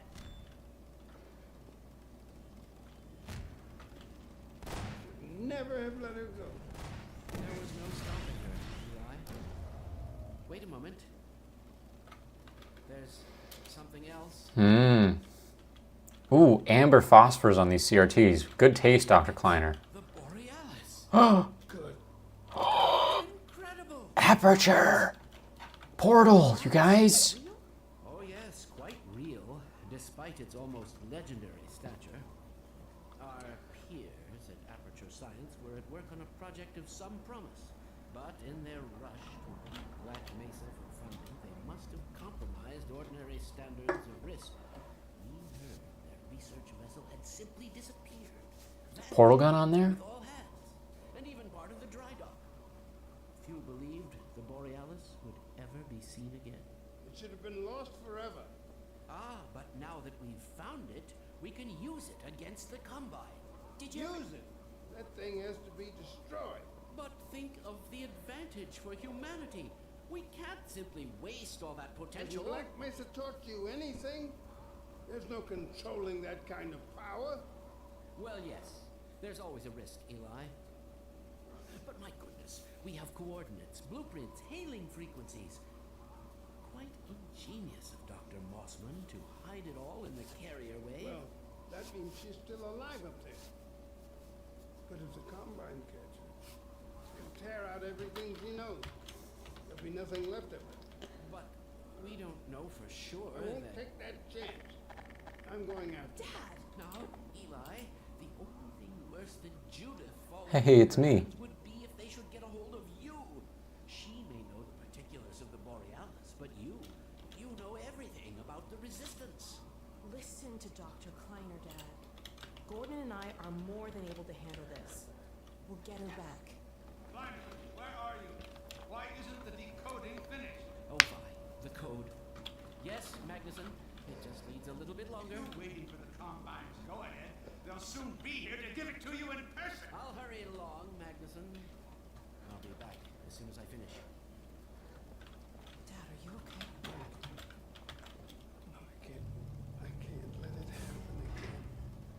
Not in Little Black Mesa. Dad, prepare for unforeseen consequences. What did you say? Dad! Okay. It's okay. Just lean into me. Let's get you off your feet. Thank you, baby. Foot. I'll be fine in a minute or two. Okay. Do you need anything? Actually, Alex, would you mind getting me a cup of tea? There's a hot plate in the old staff room. I'll be right back. Gordon, just keep an eye on him. We're not going anywhere. Thank you, baby. What was that about? Unforeseen consequences. The last time I heard those words was back at Black Mesa. You had just stepped into the test chamber when he whispered them in my ear. You know who I'm talking about. Our mutual friend. When he brought in that crystal, I knew I should have aborted that damn test, but I didn't. The whole world went to hell that day. It's not on you, Eli. Now he's using my little girl, putting words in her mouth. God damn it. I should have known when he rescued her it was for his own damn reasons. Gordon, there's so much I need to tell you. Between us, we may finally have a chance. Here you go. Hey, Alex. There's nothing, honey. All right, people, change of plans. There is no way we can launch before those Striders are... Oh, excuse me if I'm interrupting tea time. I'll just step out until you've finished, if that's more convenient.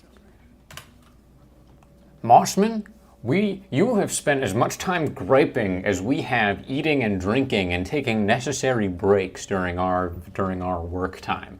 Just because your break is complaining about other people being human doesn't mean you're not wasting time too, buckaroo. I believe I've found the perfect use for you. Follow me, quickly. We'll talk later. Okay, Eli, I really hope this isn't like the last time I ever see you, dude, because you're kind of a homie. Enjoy your tea. Enjoy your tea, boss, all right?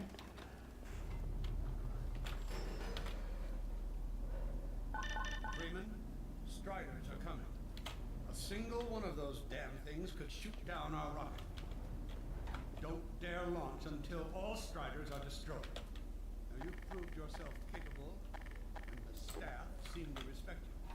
Therefore, I'm putting defense of White Forest, this ingenious new weapon of mine, in your hands. We call it the Magnuson device. Not my chosen label, you understand, but it seemed to please the personnel. Magnuson. I called you Mossman, didn't I? Now look lively in there. Well, Warm up the delivery you shouldn't have two people with both with names that start with M. There's 27 letters in the alphabet. You can't. You pick a different one. sound. From your point of view, you merely pitch the device at the Strider's hull, then blow it up. I've struggled with a mechanism for launching the device, but, well, your zero-point energy field manipulator clears up that little problem. Now follow me, and we'll let you... Eli's zero-point energy field manipulator that he designed because he's brilliant. Credit where it's due, Magnuson. Don't be alarmed, Freeman. This Strider's days of impaling your friends are a thing of the past. Now, out in the field, we'll supply you with all the Magnuson devices you need through delivery ports like this one. For the safety of the base, these devices are deactivated. They cannot explode like those you will find in the field. toss it at the main body of the Strider. As you can see, the Magnusons are fragile. They will disintegrate immediately if they miss their target. They go straight. I thought they'd be heavier, so I kind of overshot it. Arm of your choice and shoot the device.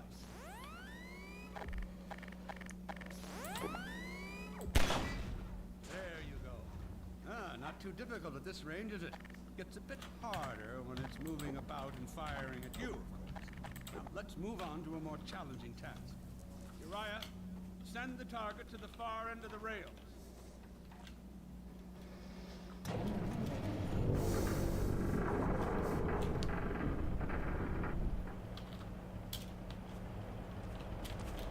Very well. Try it now.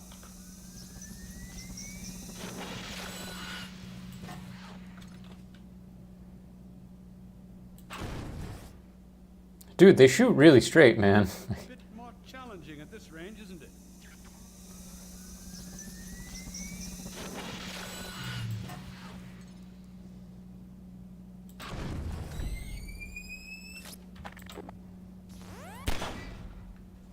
Magnificent device, isn't it?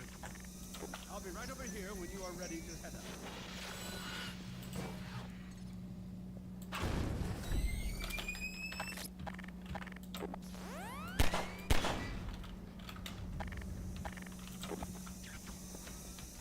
Had enough? Mm-hmm. Your car is fueled and ready to go. Now, every building in the valley has its own dispenser port. All right. So you'll have ample supply of explosives. Ample, I like it. Now, I must get back to my rocket, Freeman. I'm relying on you not to squander my trust or my medicines. Oh, and Freeman, if you pull this off, I might just forgive you for that debacle at Black Mesa. You know the one I mean, involving a certain microwave casserole.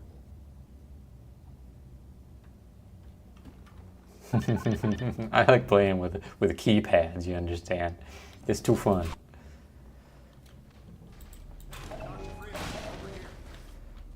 Whoa. Taking a few liberties with your car. Check it out. I added a rack for Magnuson devices back here.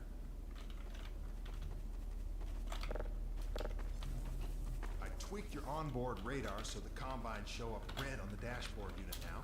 Cool. Plus, it'll send a homing signal to your HEV suit in case you get separated from your car. No need to thank me. Now check this map. Well, thanks, man. We're right here at the south end of the valley. Rest of the gang's up north by the old sawmill here. Mm-hmm, mm-hmm. Up there, and they'll fill you in on the battle plan. I'll be staying here to watch the field and send status updates. Good luck out there. Okie dokie, Chief.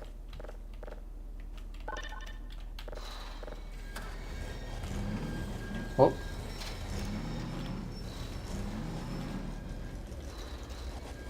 You'll find the sawmill at the far end of the valley.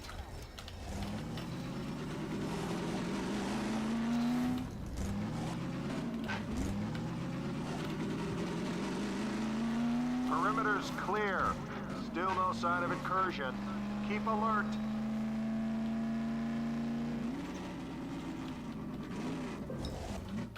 They're waiting for you in the sawmill. That way.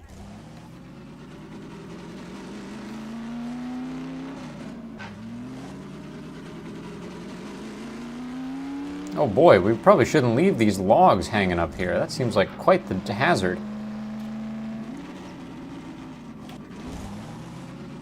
That's a sawmill if I ever saw one. What's going on, fellas?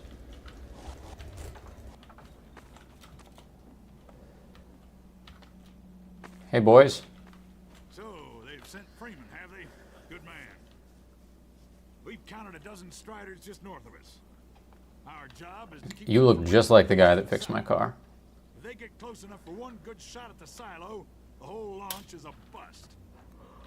And in case Striders aren't bad enough, recon indicates they're being escorted by packs of hunters.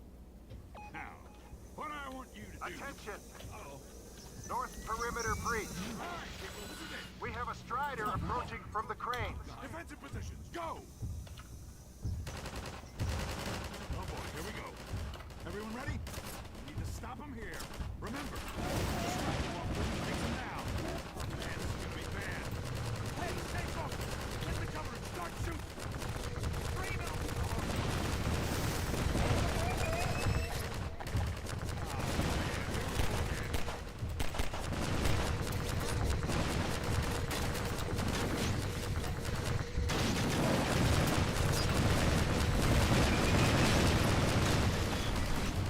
What?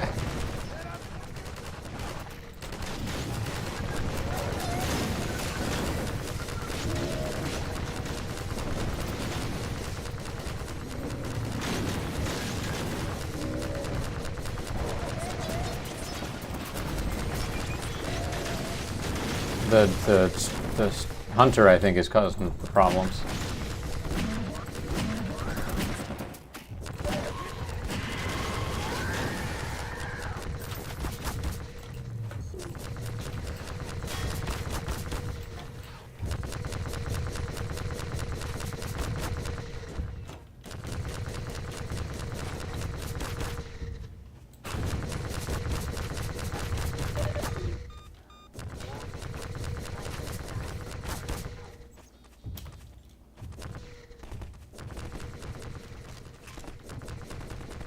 Are there any medical supplies up here at all? No? I'm kind of screwed, aren't I?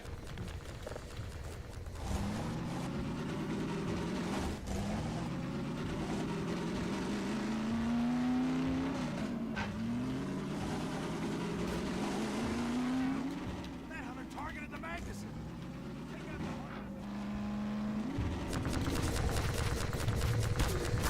Ah.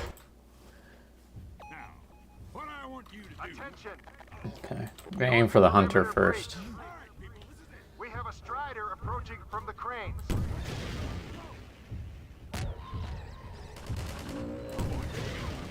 Everyone ready? Need to stop him here. Remember, keep him distracted while Freeman takes him down. Man, this is gonna be bad. Hey, stay focused. Get the cover and start shooting. Freeman will do the hard work.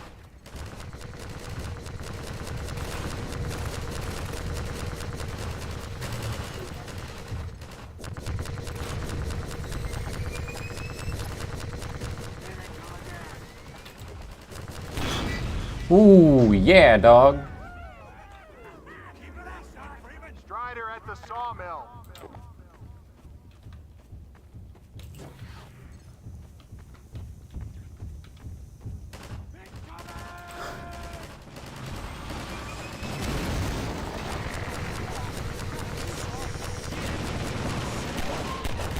Ah, damn it. I gotta switch weapons faster. Oh, crap. Took out my Magnuson device. Looks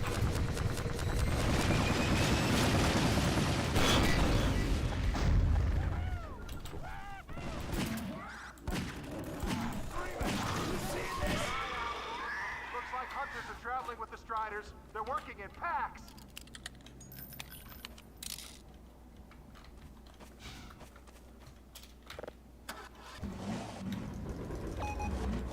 Now we have a Strider coming in from the water tower.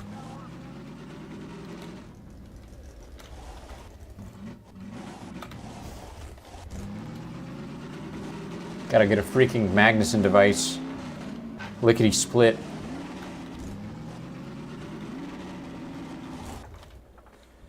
Magnuson's over here, Freeman.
Oh, gosh.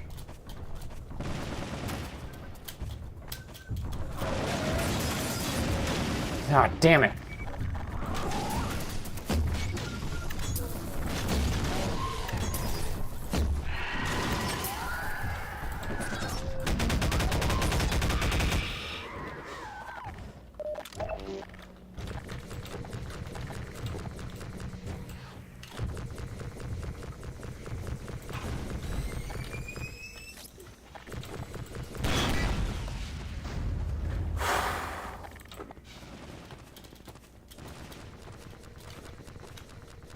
There's another one?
Oh, no! Ah.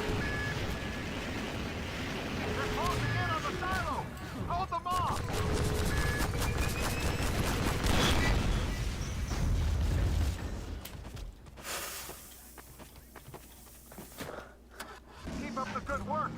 Only a few Striders left.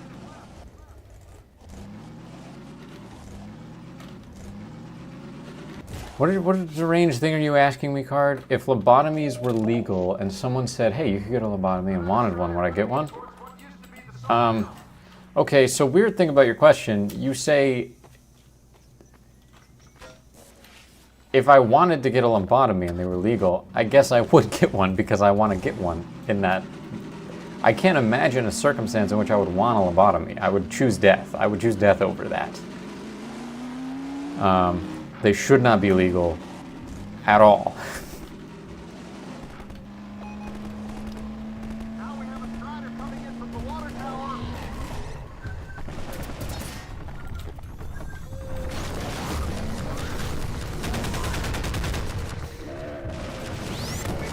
Oh, they always move out of the way at the last second.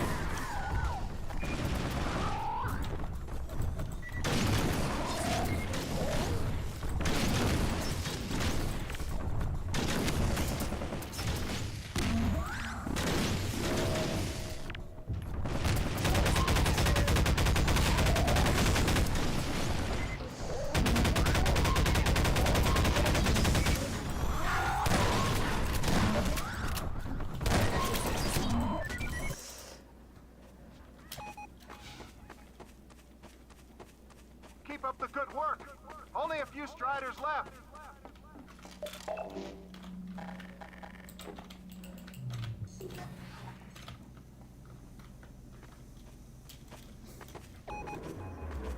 Another Strider coming in towards what used to be the sawmill. What used to be the zombie? Wow, geez, already? Not pulling any punches today, are we?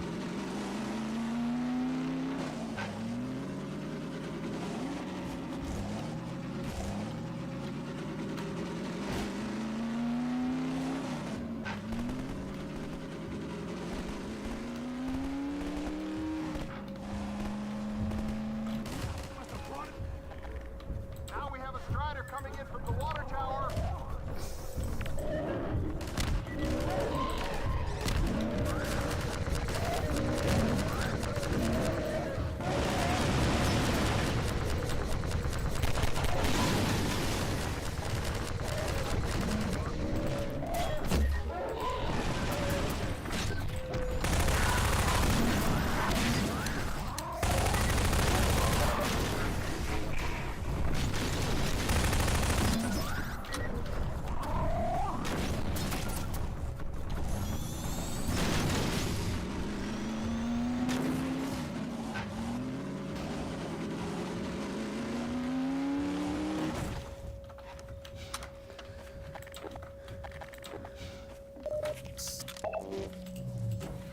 Is there ammo anywhere? No?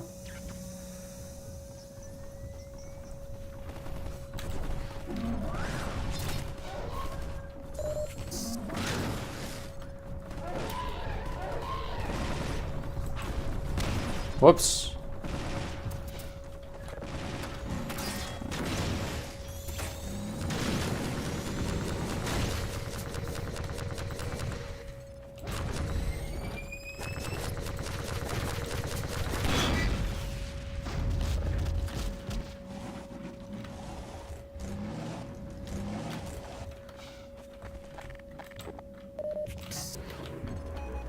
A Strider has been spotted by the crane.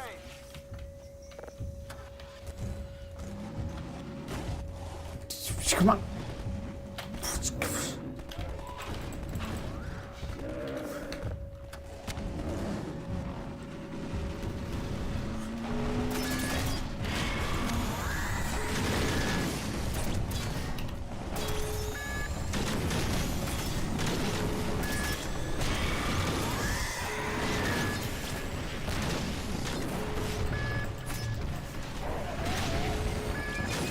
Nope. Ah, those things are so fast.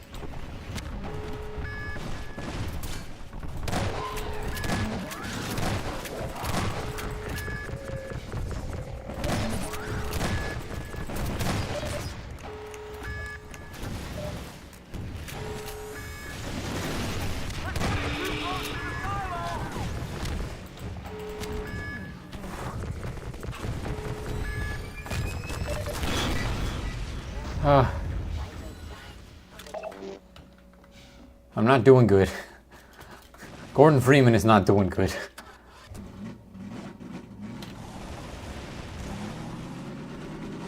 Is there any med kits left in here?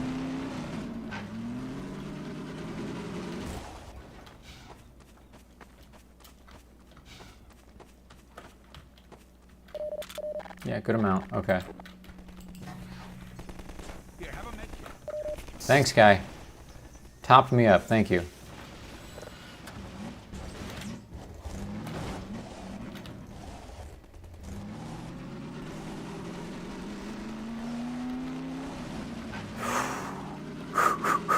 I got this. We got this. Gordon's got this.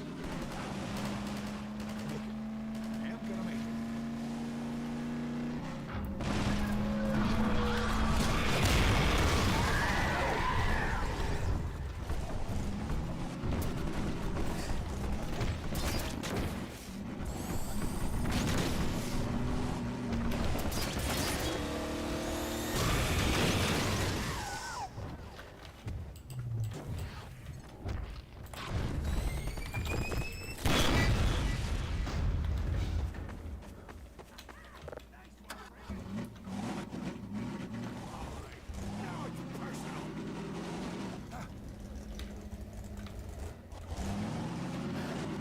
Did we do it?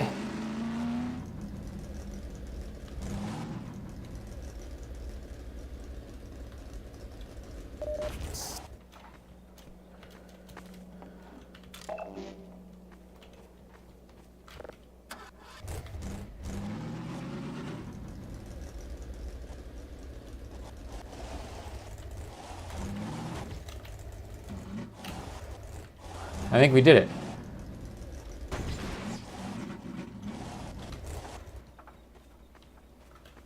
Guys, team, yes? We win?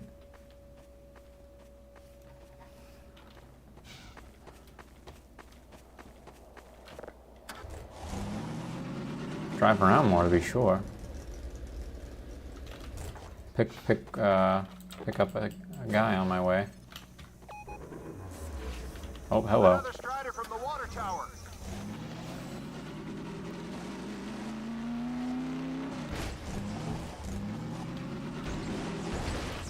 So the technique is don't get out and try to shoot the hunters, just ram them with the car.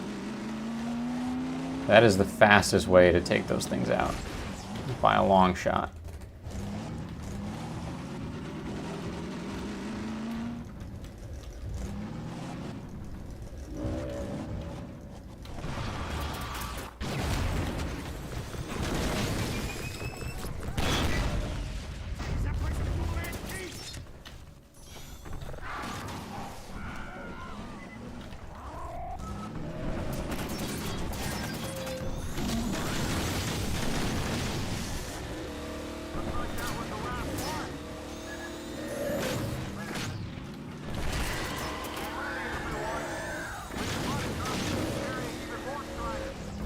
We have about a minute before they hit, so gear up.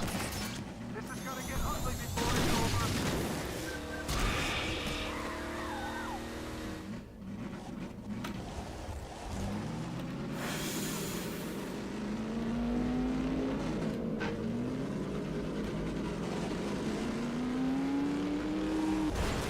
Whoop.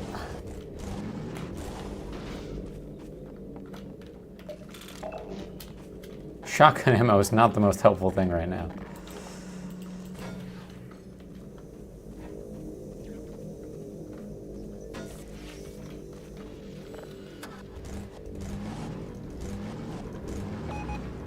We have a Strider coming in from the crane. Directly behind me, awesome.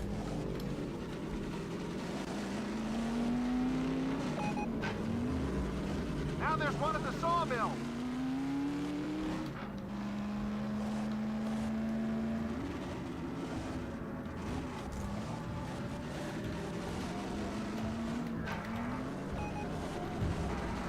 They're coming from everywhere. Strider spotted at the water tower. Uh-oh. Okay, car's indisposed.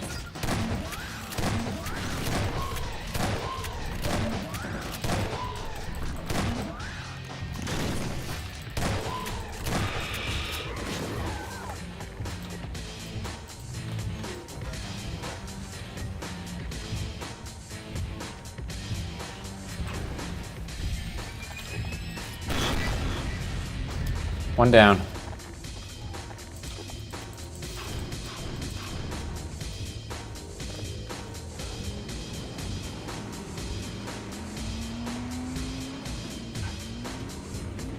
Oh crap, I gotta get another device.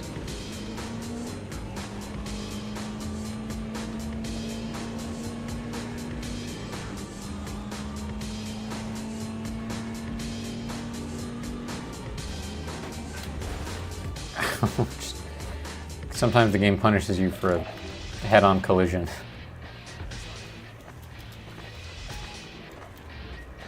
Heads up, people. We are not done yet. Another Strider was just spotted at the sawmill. Oh my gosh. One more at the crane. Looks like no hunters with this one. That's good.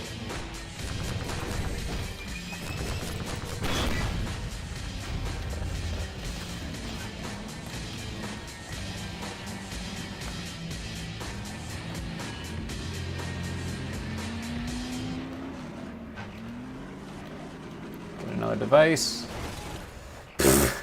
Crashing into that tree is the fastest way to get what I need.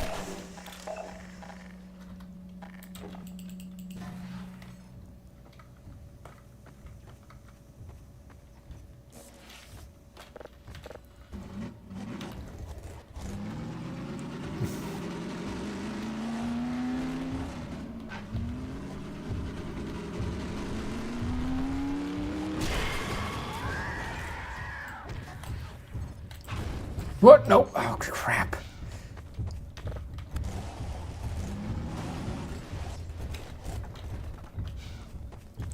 It says there's a thing close by. Oh, shnikes.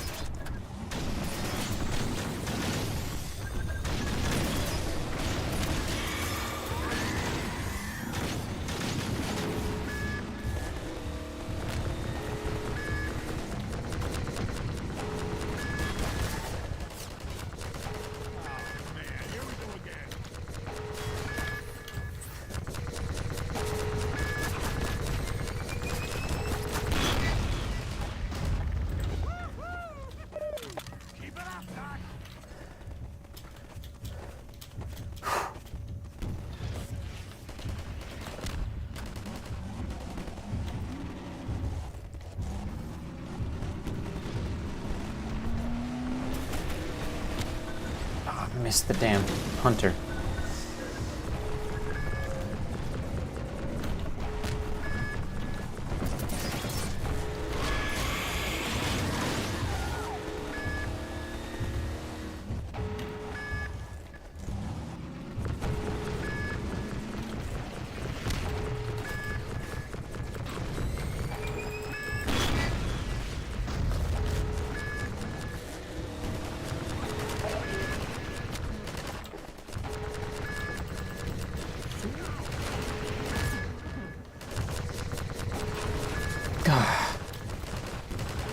Damn trees.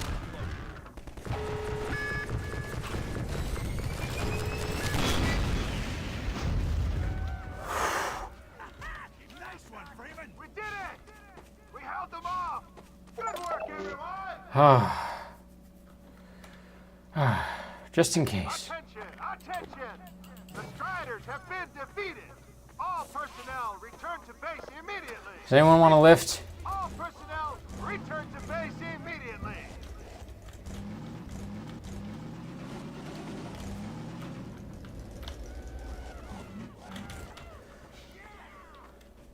We did it. Hey, where's Barney? Wow, Gordon. You were amazing out there. Come on.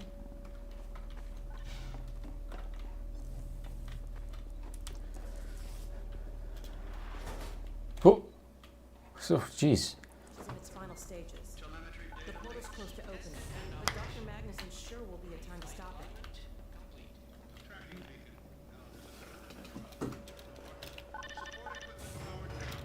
Hold on a moment, Connor. Ah, Freeman. Well, I see the Magnuson device performed flawlessly. It did. It worked well. Gotta say, credit where it's due. Thank you, personally. Wow. The look on Alex's face. Thank you. Well, that's enough chit-chat. I've got a rocket to launch. Wow. For a minute there, I thought you were going to get a hug. You. Let's go to the control room. We can get a great view of the launch from there. Oh, I gotta tell you about this thing that happened to me at Black Mesa when I was just going through the compound and I got to a place where they were doing a missile launch. I don't know if Magnuson was behind it, but I fired off a missile, went straight into the sky. I found an old helicopter that I was able to get working. Whoa, And damn! all packed up and ready to go. It's been like 10 minutes. That's One moment, huh? jeez. You're a real whiz with mechanical stuff, huh, Alex?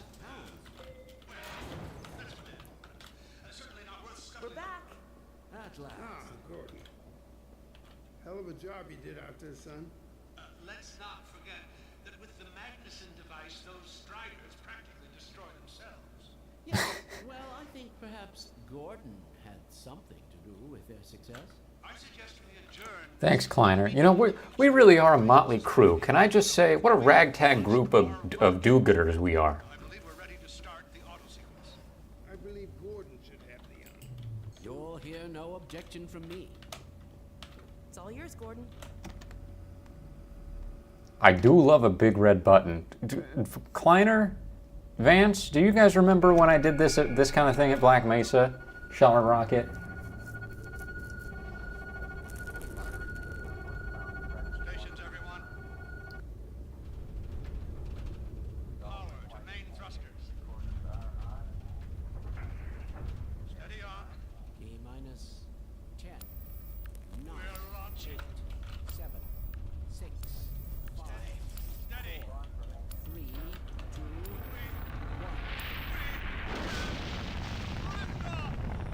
1. Yeah. We did it! Oh, by the way, guys, Lamar's in there. Fantastic.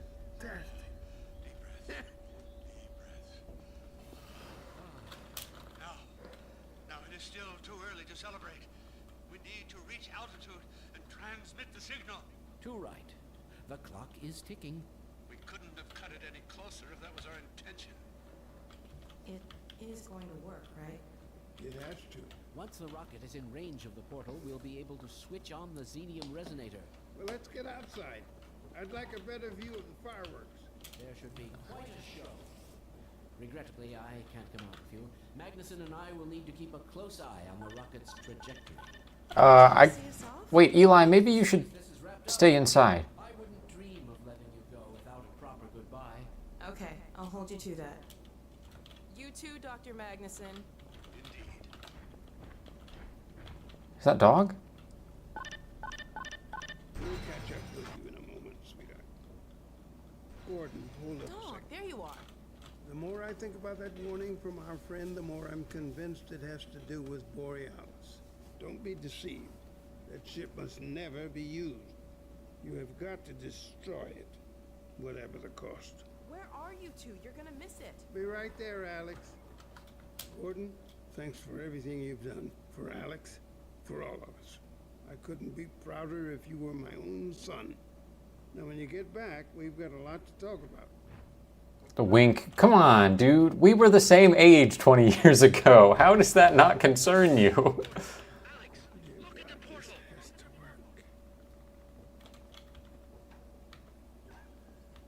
Actually, I am a little bit younger than him. Gordon was in his, I think, mid-20s when he was working at Black Mesa.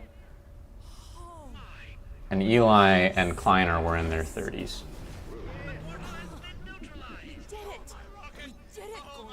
We sure as hell did. And not a moment too soon. The Combine aren't too happy right now. You got that right, sweetheart. But we've got plenty to celebrate. I wish you didn't have to head off so soon. If only it weren't so critical. It's okay, Dad. We'll find Judith and bring her back. Dog? Hey, where are you? What a nut. Don't go too far. 24. Okay, yeah. So Eli does have like 10 years on Gordon, but even so, once you're working with people and everyone is over the age of like, well, 22, 23, there's no, everyone just is the age that they are. If you have a good work environment where no one is like ageist or anything, you just treat all your coworkers with respect and you don't think about age. So, they were both adults together at Black Mesa.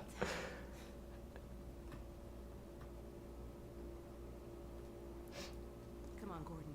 The chopper's waiting for us. Are you sure you have everything you need? I think so. Dr. Kleiner gave us the Borealis coordinates. We'll keep the hailing frequency open on the chopper radio in case Judith tries to reach us again. Good idea. She could well make another attempt. Oh no. Dad! Gordon!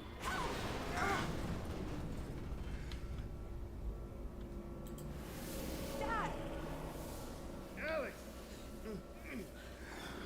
Dad! Get away! Listen to me. Destroy that ship. Whatever it takes. You got this, Eli. You're a strong boy. Dad, look out! No! Dad! Dad! God damn it, let go of him! Alex, you're probably not going to want to see this. Oh my God! I love you, sweetheart. Close your eyes, honey. I love you, Dad! Don't look. No! Oh my God, no! No! Gordon! Dog! Dad!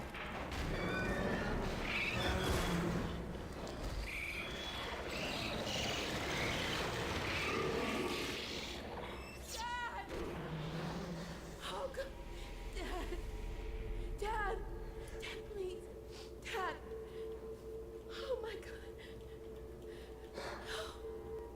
Sorry, Alex. No!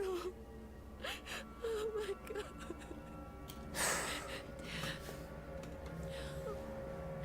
Don't leave me.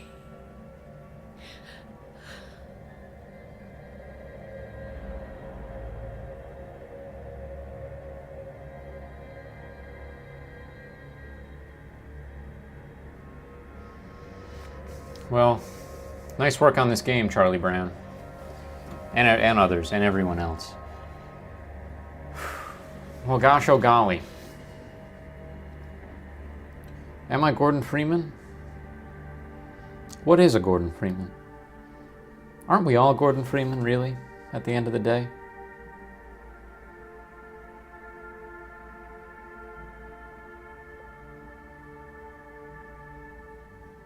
The wrong person in the right place can make all the difference. Maybe we're all the wrong person.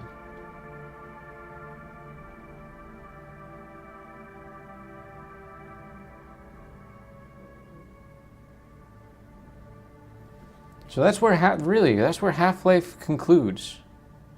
We're 20 years on. We haven't gotten a continuation. We did get Half-Life Alyx. Phenomenal game, I'm told. We're looking forward to playing that one.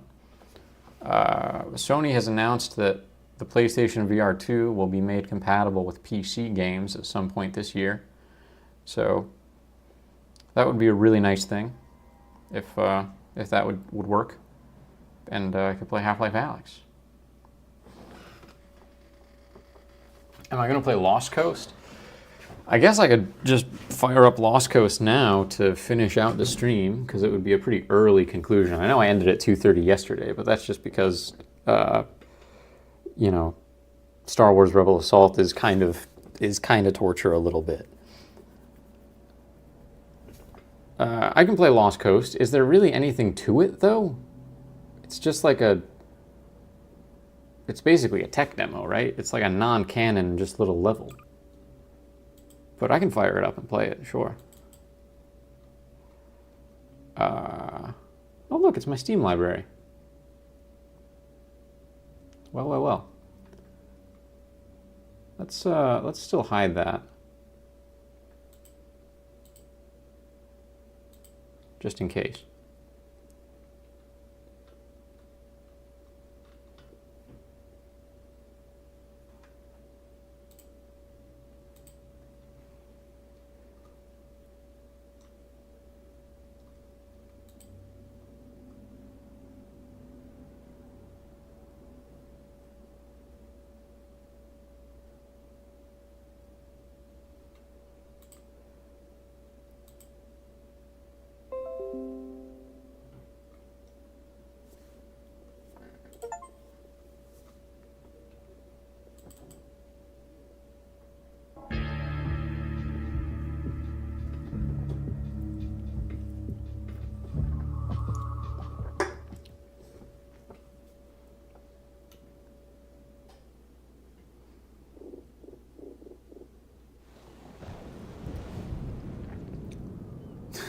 Kind of an odd choice to have this like really blown out section where the text is.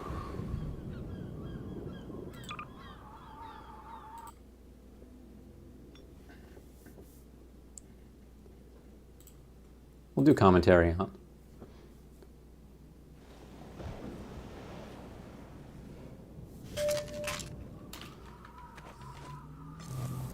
Hi, this is Gabe Newell, and welcome to the Lost Coast. In this tour, we're going to be talking about a new graphics technology we've been developing called High Dynamic Range, or HDR. We'll also be giving you some insight into the design and production challenges we faced during the construction of the Lost Coast. First, a quick explanation of the commentary system. To listen to a commentary node, put your crosshair over the floating commentary symbol and press your use key. To stop the commentary, put your crosshair over the rotating node and press your use key again. Some commentary nodes may take control of the game for the purpose of showing something to you. In these cases, simply pressing your use key will stop the commentary. Thanks, Gabe. When the art team started to think about a location that would demonstrate the power of HDR, a beach was one of the first choices we made. The visual relationship between the sky, the water, and the rocks is something we could not achieve without HDR. In order for high dynamic range to correctly simulate the light's interaction with the surfaces around you, like these wet rocks, we needed more precise information about the surfaces than we've had in the past. And now going forward, we're modeling textures in 3D packages to ensure that the physical information encoded in the texture allows HDR to correctly bounce light off the surface. We also designed the colors and values of each surface to ensure they will be correct across all exposure levels.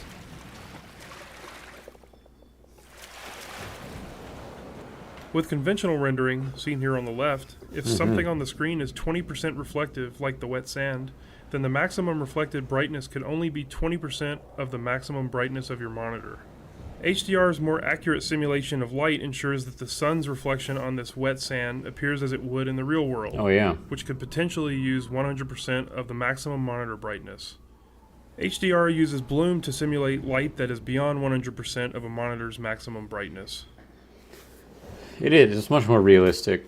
lighting. I feel like it's morning. Everything feels very fresh, very prime. The process of building characters in Half-Life 2 taught us many things. By the end, we believed we'd figured out a more effective process for designing and constructing characters. This fisherman is the first character we built using that process. Design-wise, the fisherman was focused on showcasing HDR and the way light falls on human skin. The highlights on his forehead and nose are good examples of specularity on human skin. You can see how the wrinkles on his cheeks and around his eyes are an example of how we can use normal maps to add depth. Production-wise, the fisherman was built using a similar process to the rocks you saw on the beach. We model the 3D character at a very high detail, then extract much of the physical information and store it in the textures. Oh, he's got reflective boots too. You there? Wait a minute now, aren't you? You are. You're that scientist chap, Friedman. Fishman. Am I right? Fishman, yep, that's me. You must be here to take on the Combine. Not sure what one man can do, but no other reason to visit St. Olga at a time like this. I'll take you to where they made their base, or as far as I can, at any rate.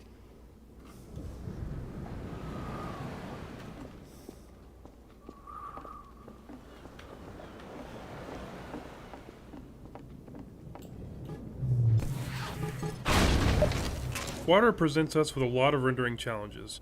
In fact, we have to render the scene 3 times. Once for the refraction of what's under the water, once for the reflection of everything above the water, and once from the player's view.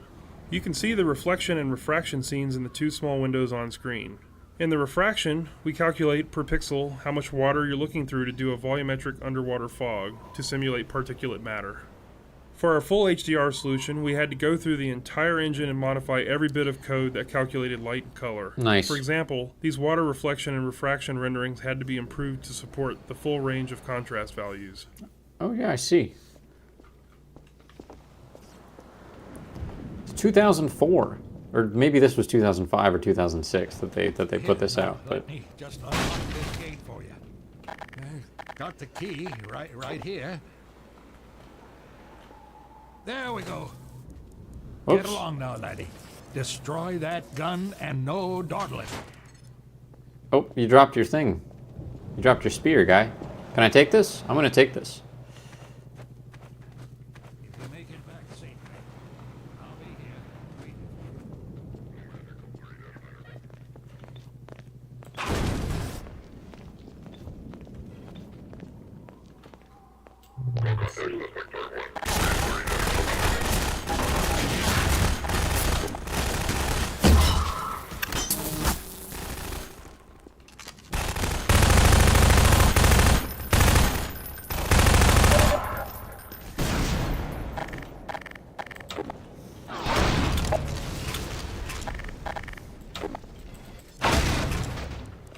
Let's turn the game sounds back down.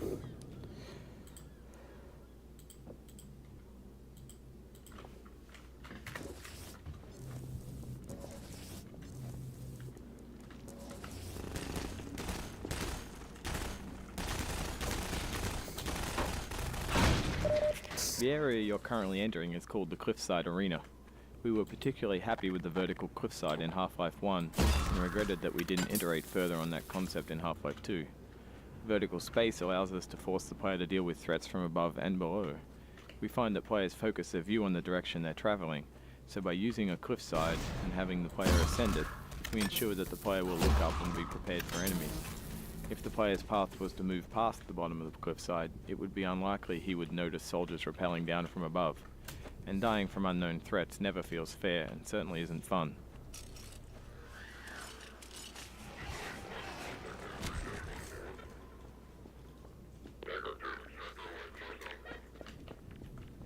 One of the features of our HDR solution is dynamic tone mapping.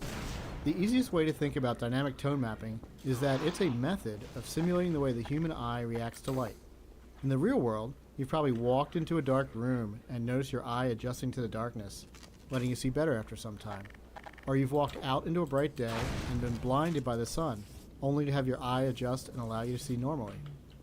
Your iris is adjusting itself in response to the amount of light hitting your eye. Dynamic tone mapping simulates this by automatically adjusting the exposure of the scene to mimic the behavior of your iris. You can see this as the view moves from the dark tunnel to the bright sun and back again.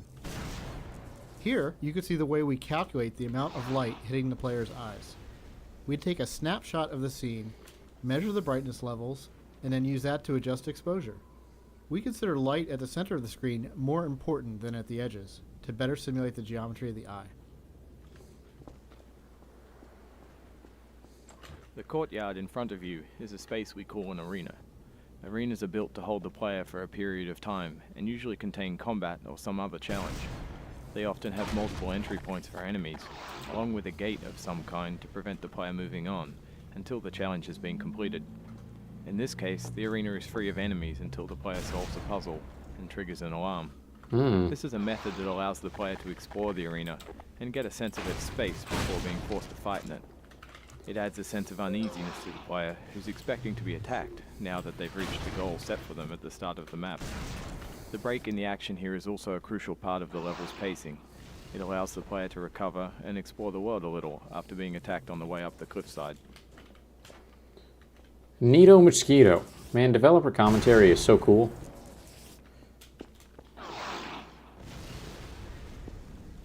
The Source engine supports a wide variety of shaders. The refraction shader on the window here requires us to copy the scene to a texture, refract it, and then apply it to the window surface. To fully support HDR, every shader in the engine needed to be updated. So this refraction shader was improved to support the full range of contrast.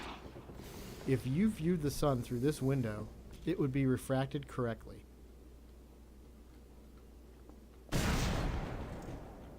Pretty darn cool. It's just math. Whoa!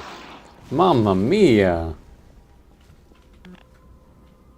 We wanted to transition from a bright, wide-open space into a tighter, closed one to showcase HDR's dynamic tone. What is this, Uncharted 2? We also like to focus on contrasting elements in our settings, like ancient human architecture and futuristic combine technology. A monastery fit these requirements perfectly. Monasteries are generally isolated, unlit, and built ages ago. They provide a great backdrop for the contrasting combine technology. When we build fictional settings, we try to ground them by basing them off a real-world location. We use this location as a design constraint that forces a logical consistency behind the art choices.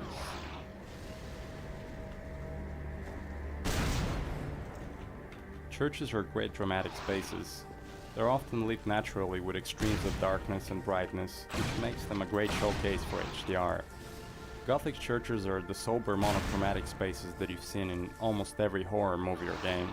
Byzantine churches, on the other hand, are very colorful and have a large variety of materials. That's We right. wanted that color and material variety to show off our HDR reflections. Our games are filled with things we call gates, which are essentially just challenges that the player must overcome to drive the experience forward. We used a puzzle here since the player has been through combat and exploration recently. When we design challenges, we try to ensure that the player's goal and the action required by the player are both fun. It's not hard to create interesting goals for the player, like stopping this machine from shelling the nearby village, but the action required by the player to solve the challenge needs to be fun as well. So instead of something menial, such as hitting an off switch, the player gets to use physics to jam the gun's mechanism and cause it to break.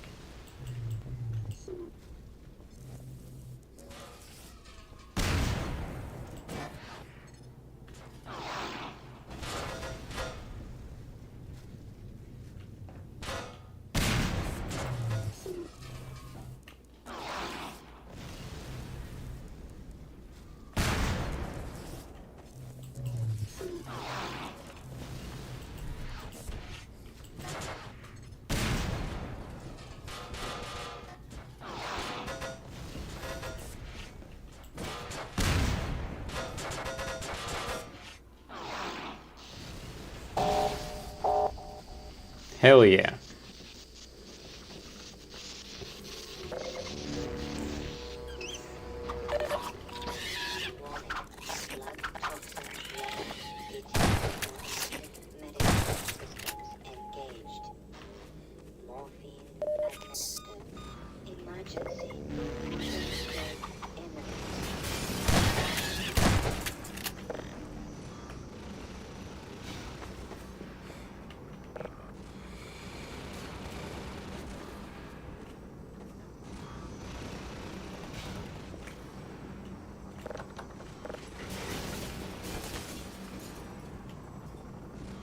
Oh, that's cool. Shooting out the windows.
Hell yeah. This marks the end of the Lost Coast tour. This has been an experiment on our part to see if our community would find it interesting to learn more about our development process. As always, we're interested in your feedback. I can be reached at gaben, G-A-B-E-N, at valvesoftware.com. If people like this, we'll keep producing this kind of content for all of our games going forward. Thanks for listening. Oops, I fell.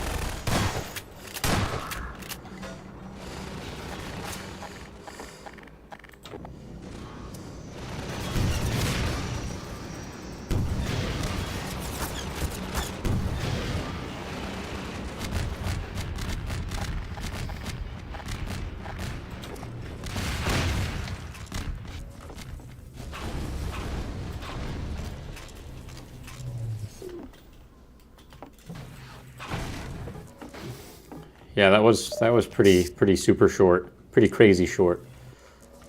I feel like there's some challenge involved though in getting back to the fisherman, because I want to do that, but I'm sort of trapped here, aren't I? Can I just jump in the water? Is there a spot where I can jump into the water?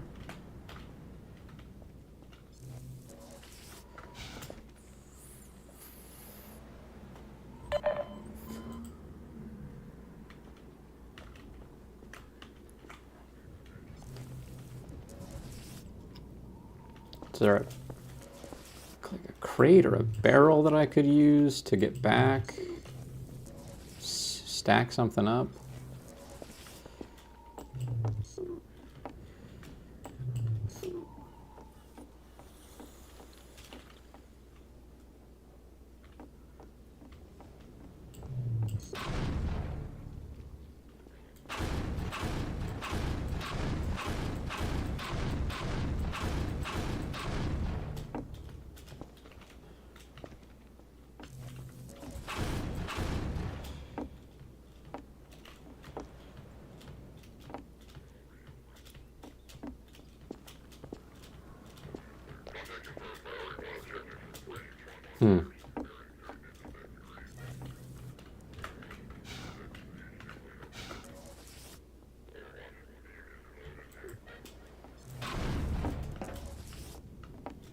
Probably should have kept these two, oh wait a minute.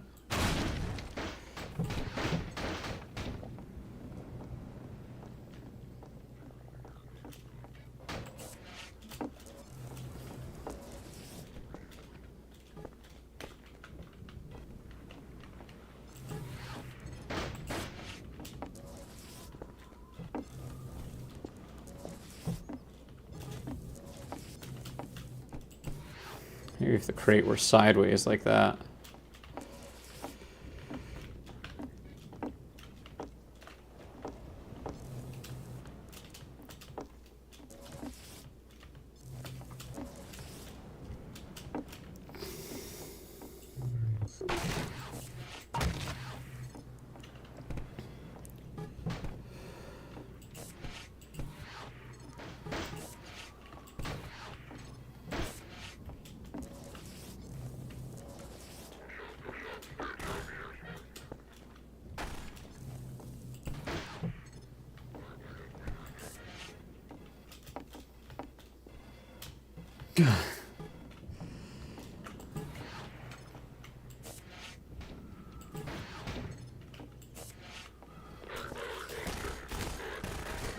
What? Can I really not?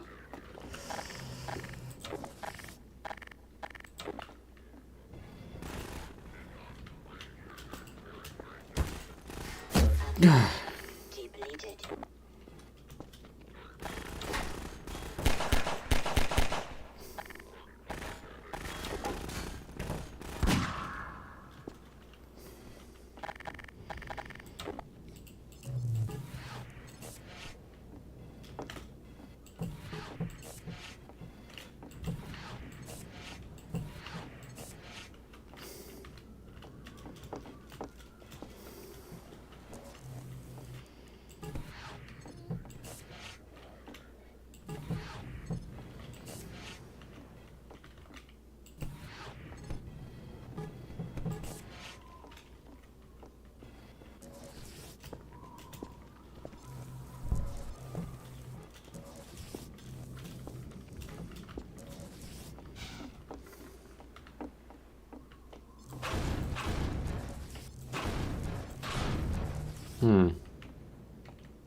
Something right there. Maybe if I get up here, I can kind of jump over.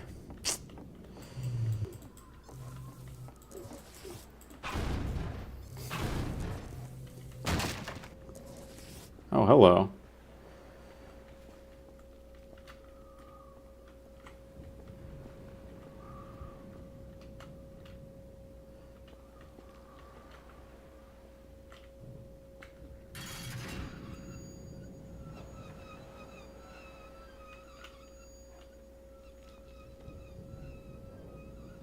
I did it.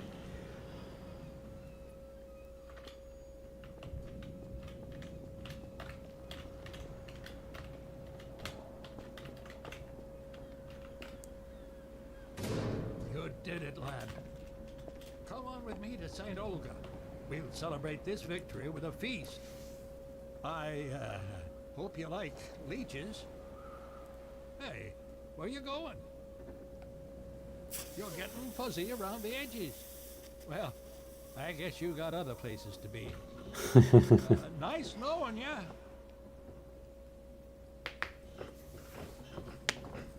All right, well, it was cool, I guess.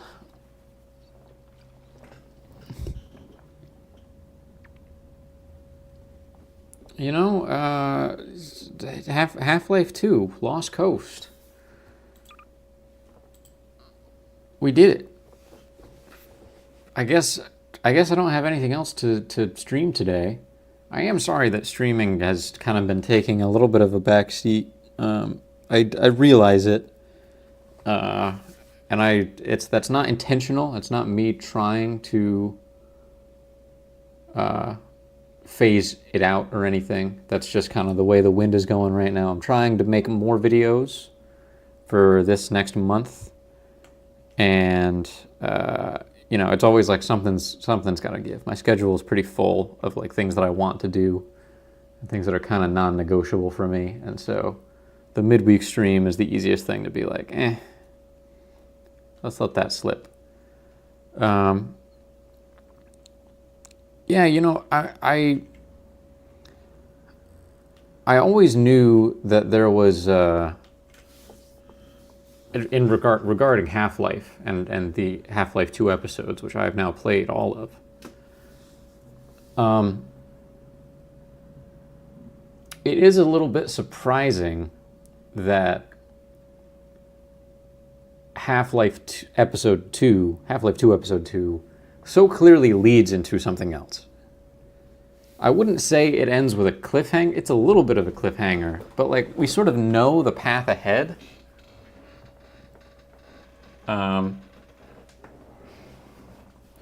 It's just a bit surprising that, boy, that it really does just feel like they just set it down and they never picked it back up. And I know I've learned a little bit about like Valve's workflow as a company. And it's just the projects that people want to work on, I guess. Everyone just works on what they want to work on, which is why they're not a studio that's preoccupied with making money in that way, because they make so much money through Steam, right? So Bethesda will be out here being like, what can we do with Fallout? Come on guys. Fallout is our most popular thing. Let's make something with it. Or Elder Scrolls, or Mojang, which is now owned by Microsoft, will do that with Minecraft, right? Whereas like Minecraft as an independent Mojang Studios game was like, we made Minecraft, it makes a ton of money, people are buying it all the time. We will just maintain it. Our small team of people who are capable of updating it regularly will just keep on doing that. And people will release it on as many platforms as we can. And that's more than enough to line our pockets and then some. But now that it's owned by Microsoft, right, they're like, we need to make more Minecraft games. We need to make more Minecraft stuff. And Valve just doesn't have that approach. The only thing that they will use an old property for is as a way to easily explore a new technology, right? So, like Portal's a great example, where if there's a type of game that someone wants to make, and they don't really want to do the legwork of giving it like a new, from scratch story or setting, they usually just reach for Portal. That's what like Aperture Desk Job is, sort of, right? For the Steam Deck. That's what, there's a Portal VR game. There's that Bridge Constructor game, right? That I think was made by Valve, that uses the Portal IP.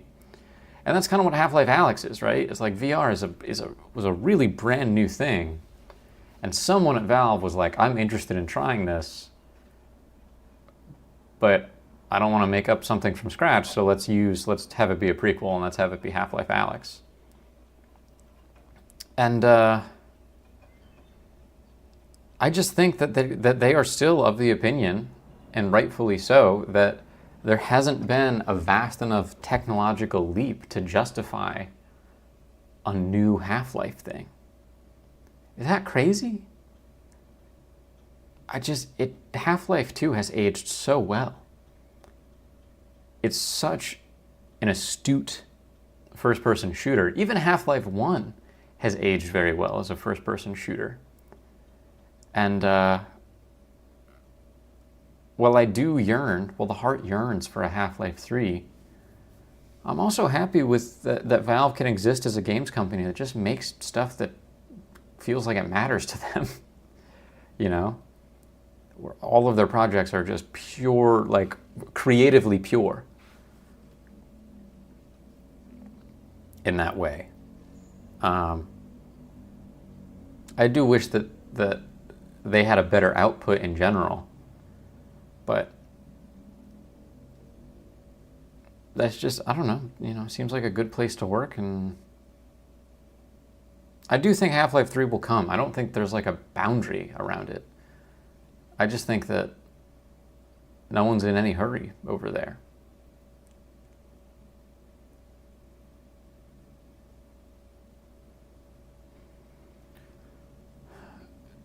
See, but this is the thought exercise I always like to use, Card. Is like, yes, I agree. I do want a Portal 3 and a Half-Life 3. But I would rather be where I am now, loving Portal 1 and 2, loving Half-Life 1 and 2, and all of the DLCs and all of the expansions, right? Knowing that what exists of that game that I love is good and perfect. Versus, like, let's use the Assassin's Creed series as an example. If Valve had taken the Ubisoft approach, we would be on Portal, 7 by now? Even if we were on, like, Portal 5. And then everyone would have to have this conversation about, like, oh, well, Portal 3 was okay, and then Portal 4 was, like, really horrible, and then Portal 5, it really felt like a cash grab, and there was some things that were returned to form, or like, whatever, right? We'd be having this conversation about this game series that's too large, that has an output that is clearly driven by like, the need for a company to bankroll itself.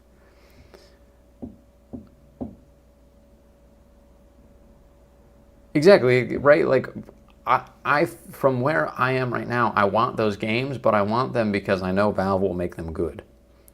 And I don't really mind waiting. To say it's with everything. Like, every time Bethesda delays the Elder Scrolls 6, I'm like, yes. Yes, please. Please delay that game if that's what you feel like you need to do. Don't release it like Starfield. Starfield took a while and it needed longer. You know, it needed to be in development longer than it was. We are in a state in this world where every facet of consumerism, any product that you can consume, is a bubble, is like an oversaturated market. And everyone is clamoring to release their stuff. Everyone's clamoring to get their thing out there before anyone else so that people buy it. Apple Vision Pro, right? VR is used for gaming. That is what it's for. The idea of using VR and AR for anything other than gaming is something that a lot of people have tried and failed at.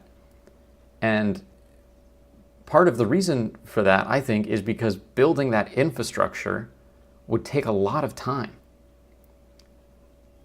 to actually achieve like spatial computing, right? To replace sitting at a desk and using a computer in that way.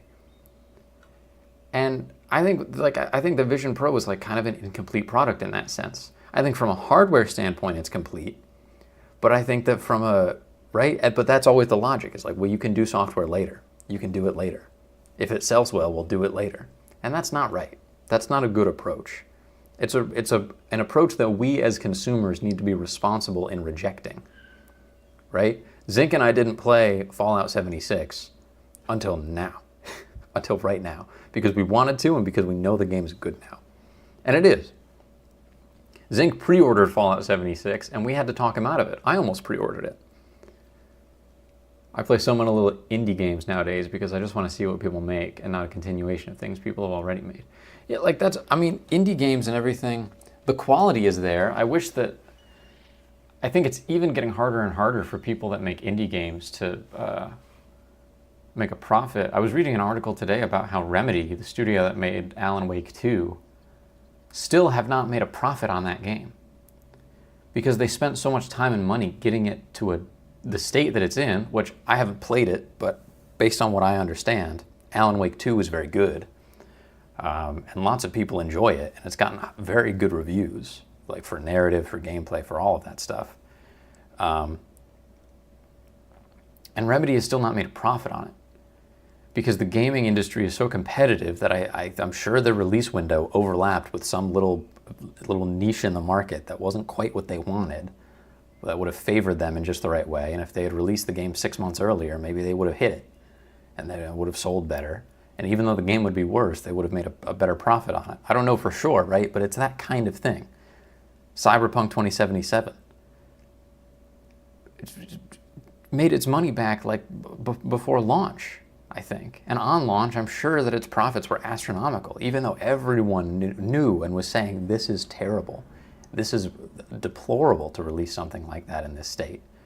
Cybertrucks were cutting people's fingers off because the safety sensors on their trunks were not done being programmed yet. But from a mechanical standpoint, everything that they needed was there, so they could so they rolled it out before all of the features were completed.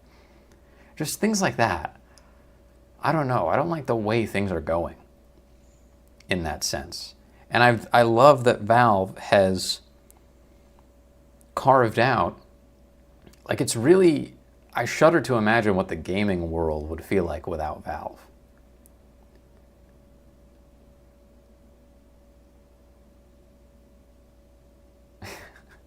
I can't speak to the Warrior Cats books, but it sounds like they have made too many of them, Card. That's what I'm hearing from you. Correct me if I'm wrong. Because not only did Valve constantly raise the bar with everything that they made, and only really has made games that innovate, or at least discuss an idea in a fascinating way. But they also made Steam, which is a storefront that gives great access to gamers everywhere, to the point where it is the only storefront that most gamers ever want to use for the rest of time. Anytime a game tries to be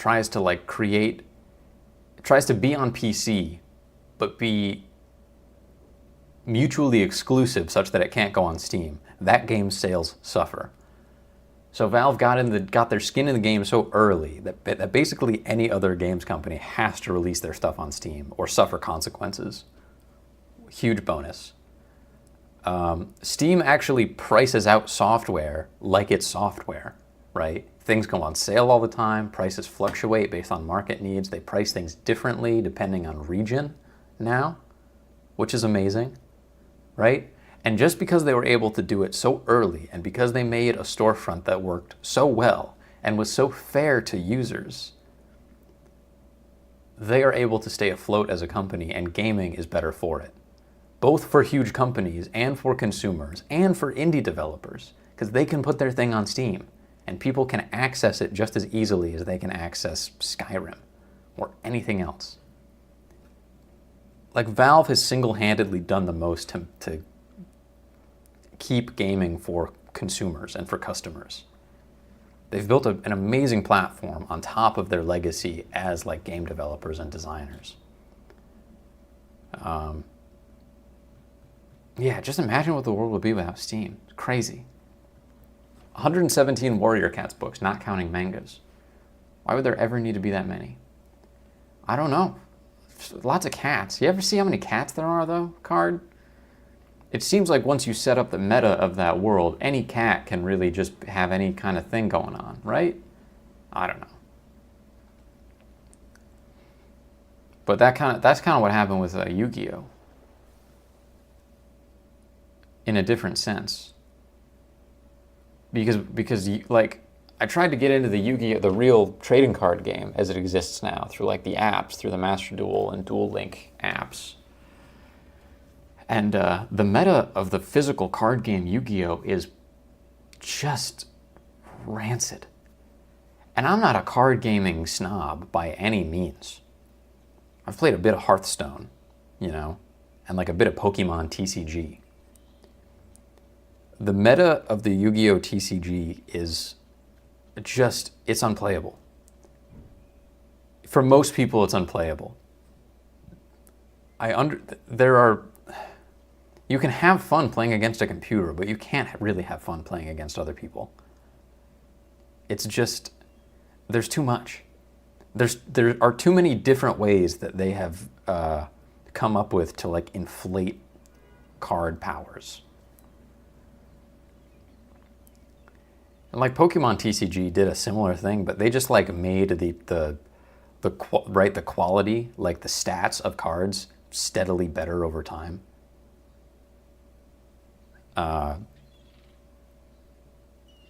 And that's like not ideal, but it's still workable, right? Like the basic mechanics are the same, and the balance of the game only fluctuates like in response to stat changes. But yeah, I don't know, very tangential. But I was loving watching Yu-Gi-Oh! And I wanted to get in the TCG, and it was like, not my favorite. Not my favorite at all. All right, well, it's just past 3 o'clock here, which is an hour shorter than a usual stream, but I think that's a good entry, right? Good time frame. We've chit-chatted and lollygagged and really closed the book on Half-Life 2. So we've got to stream something new next. Open to suggestions. Happy to do a VR stream on the weekends. Instead of doing that on weeknights, if there are any VR games that we want to play. Really jonesing for Sony to get that PC compatibility thing done, because I'd love to use my PSVR 2 with my computer and start buying VR games on PC. Did I play Portal 2? Yeah, I played Portal 2 and I played the co-op campaign with Zinc. remember. So we're pretty much done with Valve titles, the big Valve titles. I know that there are always others, but yeah. So maybe, I don't know, maybe we'll play Alan Wake 2. Maybe we'll finally do God of War Ragnarok. That would be cool. But let's start some discussions in the Discord, and we can pick out what we're going to do next week alongside Borderlands 3, which is still happening. Mike just had a conflict, so that's why we're not playing that today. And you know, when we can, we'll play some Fallout 76 with Zinky Poo. That sound good? All right, team. Well, hey, thanks for watching. We'll catch y'all next time, and appreciate y'all. Bye for now.